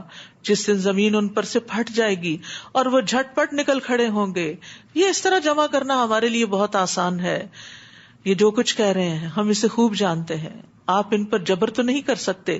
لہٰذا اس قرآن کے ذریعے ہر اس شخص کو نصیحت کیجیے جو میرے عذاب کے وعدے سے ڈرتا ہے. ہر شخص کو جو عذاب سے ڈرتا ہو نصیحت اس کو فائدہ دے گی. سورۃ الذاریات، بسم اللہ الرحمن الرحیم. والذاریات ذروا فالحاملات وقرا فالجاریات یسرا. ان ہواؤں کی قسم جو گرد و غبار اڑائے پھرتی ہیں، آندیاں، پھر ان کی جو بادلوں کا بوجھ اٹھانے والی ہیں. سبحان اللہ. کچھ نے ہلکی ڈسٹ اٹھا لی اور کچھ نے بھاری بادل اٹھا لیے، اور پھر ان کی جو آہستہ آہستہ چلتی ہیں، خراما خراما. پھر ان کے جو ایک بڑے کام کو تقسیم کرنے والی ہیں، یعنی بارش کو، کیونکہ وہ بادلوں کو اس خاص سمت میں لے جاتی ہیں جہاں بارش برسنی ہو. کہ جس بات کا تم سے وعدہ کیا جاتا ہے وہ سچا ہے اور انصاف کا دن ضرور واقع ہوگا. یعنی جس رب نے یہ ہوائیں بنائی جو تمہیں دکھائی نہیں دیتی لیکن ان کے کام نظر آ رہے ہیں، تو وہی رب قیامت کے دن بھی تمہیں اٹھا لے گا. قیامت کا دن ضرور واقع ہوگا. والسماء ذات الحبک. راستوں والے آسمان کی قسم، تم آخرت کے بارے میں مختلف قسم کی باتیں کرتے ہو. اس قیامت سے وہی بہکایا جاتا ہے جو پہلے سے بہکایا گیا ہے. وہم و قیاس کرنے والے مارے گئے، یعنی جو آخرت کے بارے میں قیاس آرائیاں کرتے ہیں. جو بے ہوشی میں پڑے غافل بنے ہوئے ہیں پوچھتے ہیں جزا و سزا کا دن کب ہوگا. جس دن یہ لوگ آگ پر تپائے جائیں گے اور کہا جائے گا اپنے جلنے کے عذاب کا مزہ چکھو، یہی وہ عذاب ہے جس کے لیے تم جلدی مچاتے تھے. ان المتقین فی جنات وعیون آخذین ما آتاہم ربہم انہم کانوا قبل ذلک محسنین. بلا شبہ پرہیزگار اس دن باغوں اور چشموں میں ہوں گے. جو کچھ ان کا رب انہیں دے گا وہ لے رہے ہوں گے. ان کا رب انہیں دے گا. اللہ اکبر. آپ دیکھیں نا کہ کوئی شخص آپ کو کچھ دیتا تو آپ کو کچھ خوشی ہوتی، کوئی اور دیتا تو آپ کو زیادہ خوشی ہوتی. رب جب خود دے گا تو کیا عالم ہوگا. وہ اس دن کے آنے سے پہلے محسنین تھے، نیکوکار تھے. محسنین کون ہوتے ہیں؟ کانوا قلیلا من اللیل ما یہجعون، جو رات کو کم ہی سویا کرتے ہیں. اللہ اکبر. اللہ ہمیں ان لوگوں میں سے بنا لے جن کی راتیں عبادت میں گزرتی ہوں. ہمارے لیے ہماری تھوڑی نیند بھی پوری ہو جائے. یعنی وہ اپنی نیند اور آرام پر عبادت کو ترجیح دیتے ہیں، قیام کی تکلیف کو برداشت کرتے ہیں، تھوڑا سا سوتے ہیں پھر عبادت کے لیے اٹھ کھڑے ہوتے ہیں. تو اگر سارا سال نہیں تو کم از کم تراویح میں تو ضرور کر لیں. اللہ تعالیٰ کیا پتا اس کی وجہ سے باقی سال بھی توفیق دے دے. داؤد علیہ السلام بہترین انداز میں رات کے اوقات کو مینج کرتے تھے. وہ آدھی رات تک سوتے، پھر تہائی نماز پڑھتے، پھر رات کے چھٹے حصے میں سو جاتے. اور ایک دوسرے کو بھی اٹھانا چاہیے، شوہر بیوی کو، بیوی شوہر کو. نبی صلی اللہ علیہ وسلم نے ان کے لیے رحمت کی دعا کی ہے. بہرحال اوور آل سونے اور جاگنے میں اعتدال اختیار کرنا چاہیے، جو اس کتاب سے آپ کو کافی پتہ چلا ہوگا، اور اللہ تعالیٰ نے بہت بر وقت اس کا انتخاب کروایا، اور اس کو حرز جان بنائے، بعد میں بھی بھول جائے باتیں تو ان کو پڑھتے رہیں۔ اور سحری کے وقت مغفرت مانگا کرتے تھے، اس کا بھی آج کل موقع ہے، سحری بناتے ہوئے بھی استغفار پڑھتے رہیں زیر لب۔ اور ان کے اموال میں مانگنے والوں اور نہ مانگنے والوں دونوں کا حق ہے، یعنی صدقے میں ان کو بھی دیتے ہیں جو مانگتے ہیں اور ان کو بھی جو نہیں مانگتے۔ اور یقین کرنے والوں کے لیے زمین میں بہت سی نشانیاں ہیں، اور خود تمہارے اپنے اندر بھی، پھر کیا تم غور سے نہیں دیکھتے؟ اور آسمان میں تمہارا رزق ہے اور وہ کچھ بھی جس کا تم سے وعدہ کیا جاتا ہے، بس آسمان اور زمین کے رب کی قسم، یہ بات ایسے ہی ہے ایک حقیقت جیسے تمہارا بولنا ایک حقیقت ہے، یعنی قیامت کا آنا بھی اتنا ہی سچا ہے، اور پھر رزق بھی مقرر ہو چکا ہے۔ هل اتاک حدیث ضیف ابراہیم المکرمین، اے نبی صلی اللہ علیہ وسلم، کیا آپ کے پاس ابراہیم کے معزز مہمانوں کی بات بھی پہنچی؟ جب وہ ابراہیم کے پاس آئے اور کہا آپ کو سلام ہے، تو انہوں نے سلام کا جواب دیا اور خیال کیا کچھ اجنبی سے لوگ ہیں۔ پھر وہ چپکے سے اپنے گھر والوں کے پاس گئے اور ایک موٹا تازہ بھنا ہوا بچڑا لے آئے۔ یہاں یہ چپکے سے کیوں کہا گیا؟ پوچھنے کی نہیں ضرورت، اور مہمان کو جتلانے کی بھی ضرورت نہیں، اور بتانے کی بھی نہیں، خاموشی سے ہی سروس دیجیے، کیونکہ بعض اوقات مہمان کے سامنے ہی اتنی آوازیں بلند ہونے لگتی ہیں لوگوں کی، یہ لے آؤ وہ لے آؤ، وہ اوور ویلڈ ہو جاتا ہے اور پریشان ہو جاتا ہے، اور وہ پھر صحیح سے کھا بھی نہیں سکتا۔ تو مہمان کو سنائے بغیر سامان ضیافت لانا چاہیے، آرام سے، سکون کے ساتھ، اور یہ مہمان کے اکرام کا حصہ ہے، کیونکہ مہمان کو اگر پتہ چل جائے کہ کیا کیا پردے کے پیچھے ہو رہا ہے، تو یہ پھر مہمان کے لیے بڑی گراں بات ہوتی ہے اور اس کو شرم آنے لگتی ہے۔ اور بعض اوقات یہ کہا جاتا ہے کہ آپ یہیں بیٹھے، میں آپ کے لیے کچھ لے کے آتی ہوں، تو ابراہیم علیہ السلام نے یہ بھی نہیں کہا، ٹھیک ہے، یعنی کوئی بھی ایسی بات نہ کی جائے جس میں مہمان کو شرمندگی محسوس ہو، بس سمپل سا فارمولا ہے۔ اور اسے ان کے سامنے پیش کیا اور پوچھا تم کھاتے کیوں نہیں؟ پھر اپنے دل میں ان سے خوف محسوس کیا، وہ کہنے لگے ڈرو نہیں۔ پھر انہوں نے ابراہیم کو ایک علم والے لڑکے کی خوشخبری دی۔ پھر اس کی بیوی بھی چلاتی ہوئی آگے بڑھی، اس نے اپنا منہ پیٹا اور کہنے لگی، ایک تو بڑھیا دوسرے بانج۔ قالوا كذلك قال ربك انه هو الحکیم العلیم، وہ کہنے لگے تمہارے رب نے یوں ہی فرمایا ہے، بلا شبہ وہ بڑا حکمت والا، سب کچھ جاننے والا ہے۔ اللہ ہمیں بھی علم اور حکمت عطا فرمائے۔ وآخر دعوانا ان الحمد للہ رب العالمین۔ سبحانک اللہم وبحمدک، اشہد ان لا الہ الا انت، استغفرک واتوب الیک۔ السلام علیکم ورحمۃ اللہ وبرکاتہ۔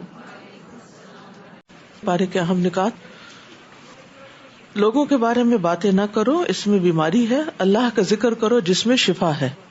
قرآن کو غور سے سننے سمجھنے کے بعد ہی ہم دوسروں کو پہنچانے کے قابل ہو سکتے۔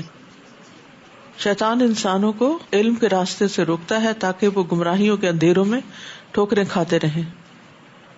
انسان کے انجام کی خبر اللہ کے سوا کسی کو نہیں۔ مسکرانا بھی صدقہ ہے۔ جنت صرف خواہشات سے نہیں ملتی، اس کے لیے ایمان اور عمل صالح ضروری۔ کبھی ناپسندیدہ حالات سے بھی بہت پسندیدہ نتائج نکل آتے ہیں، تو اس لیے کبھی مایوس نہیں ہونا چاہیے۔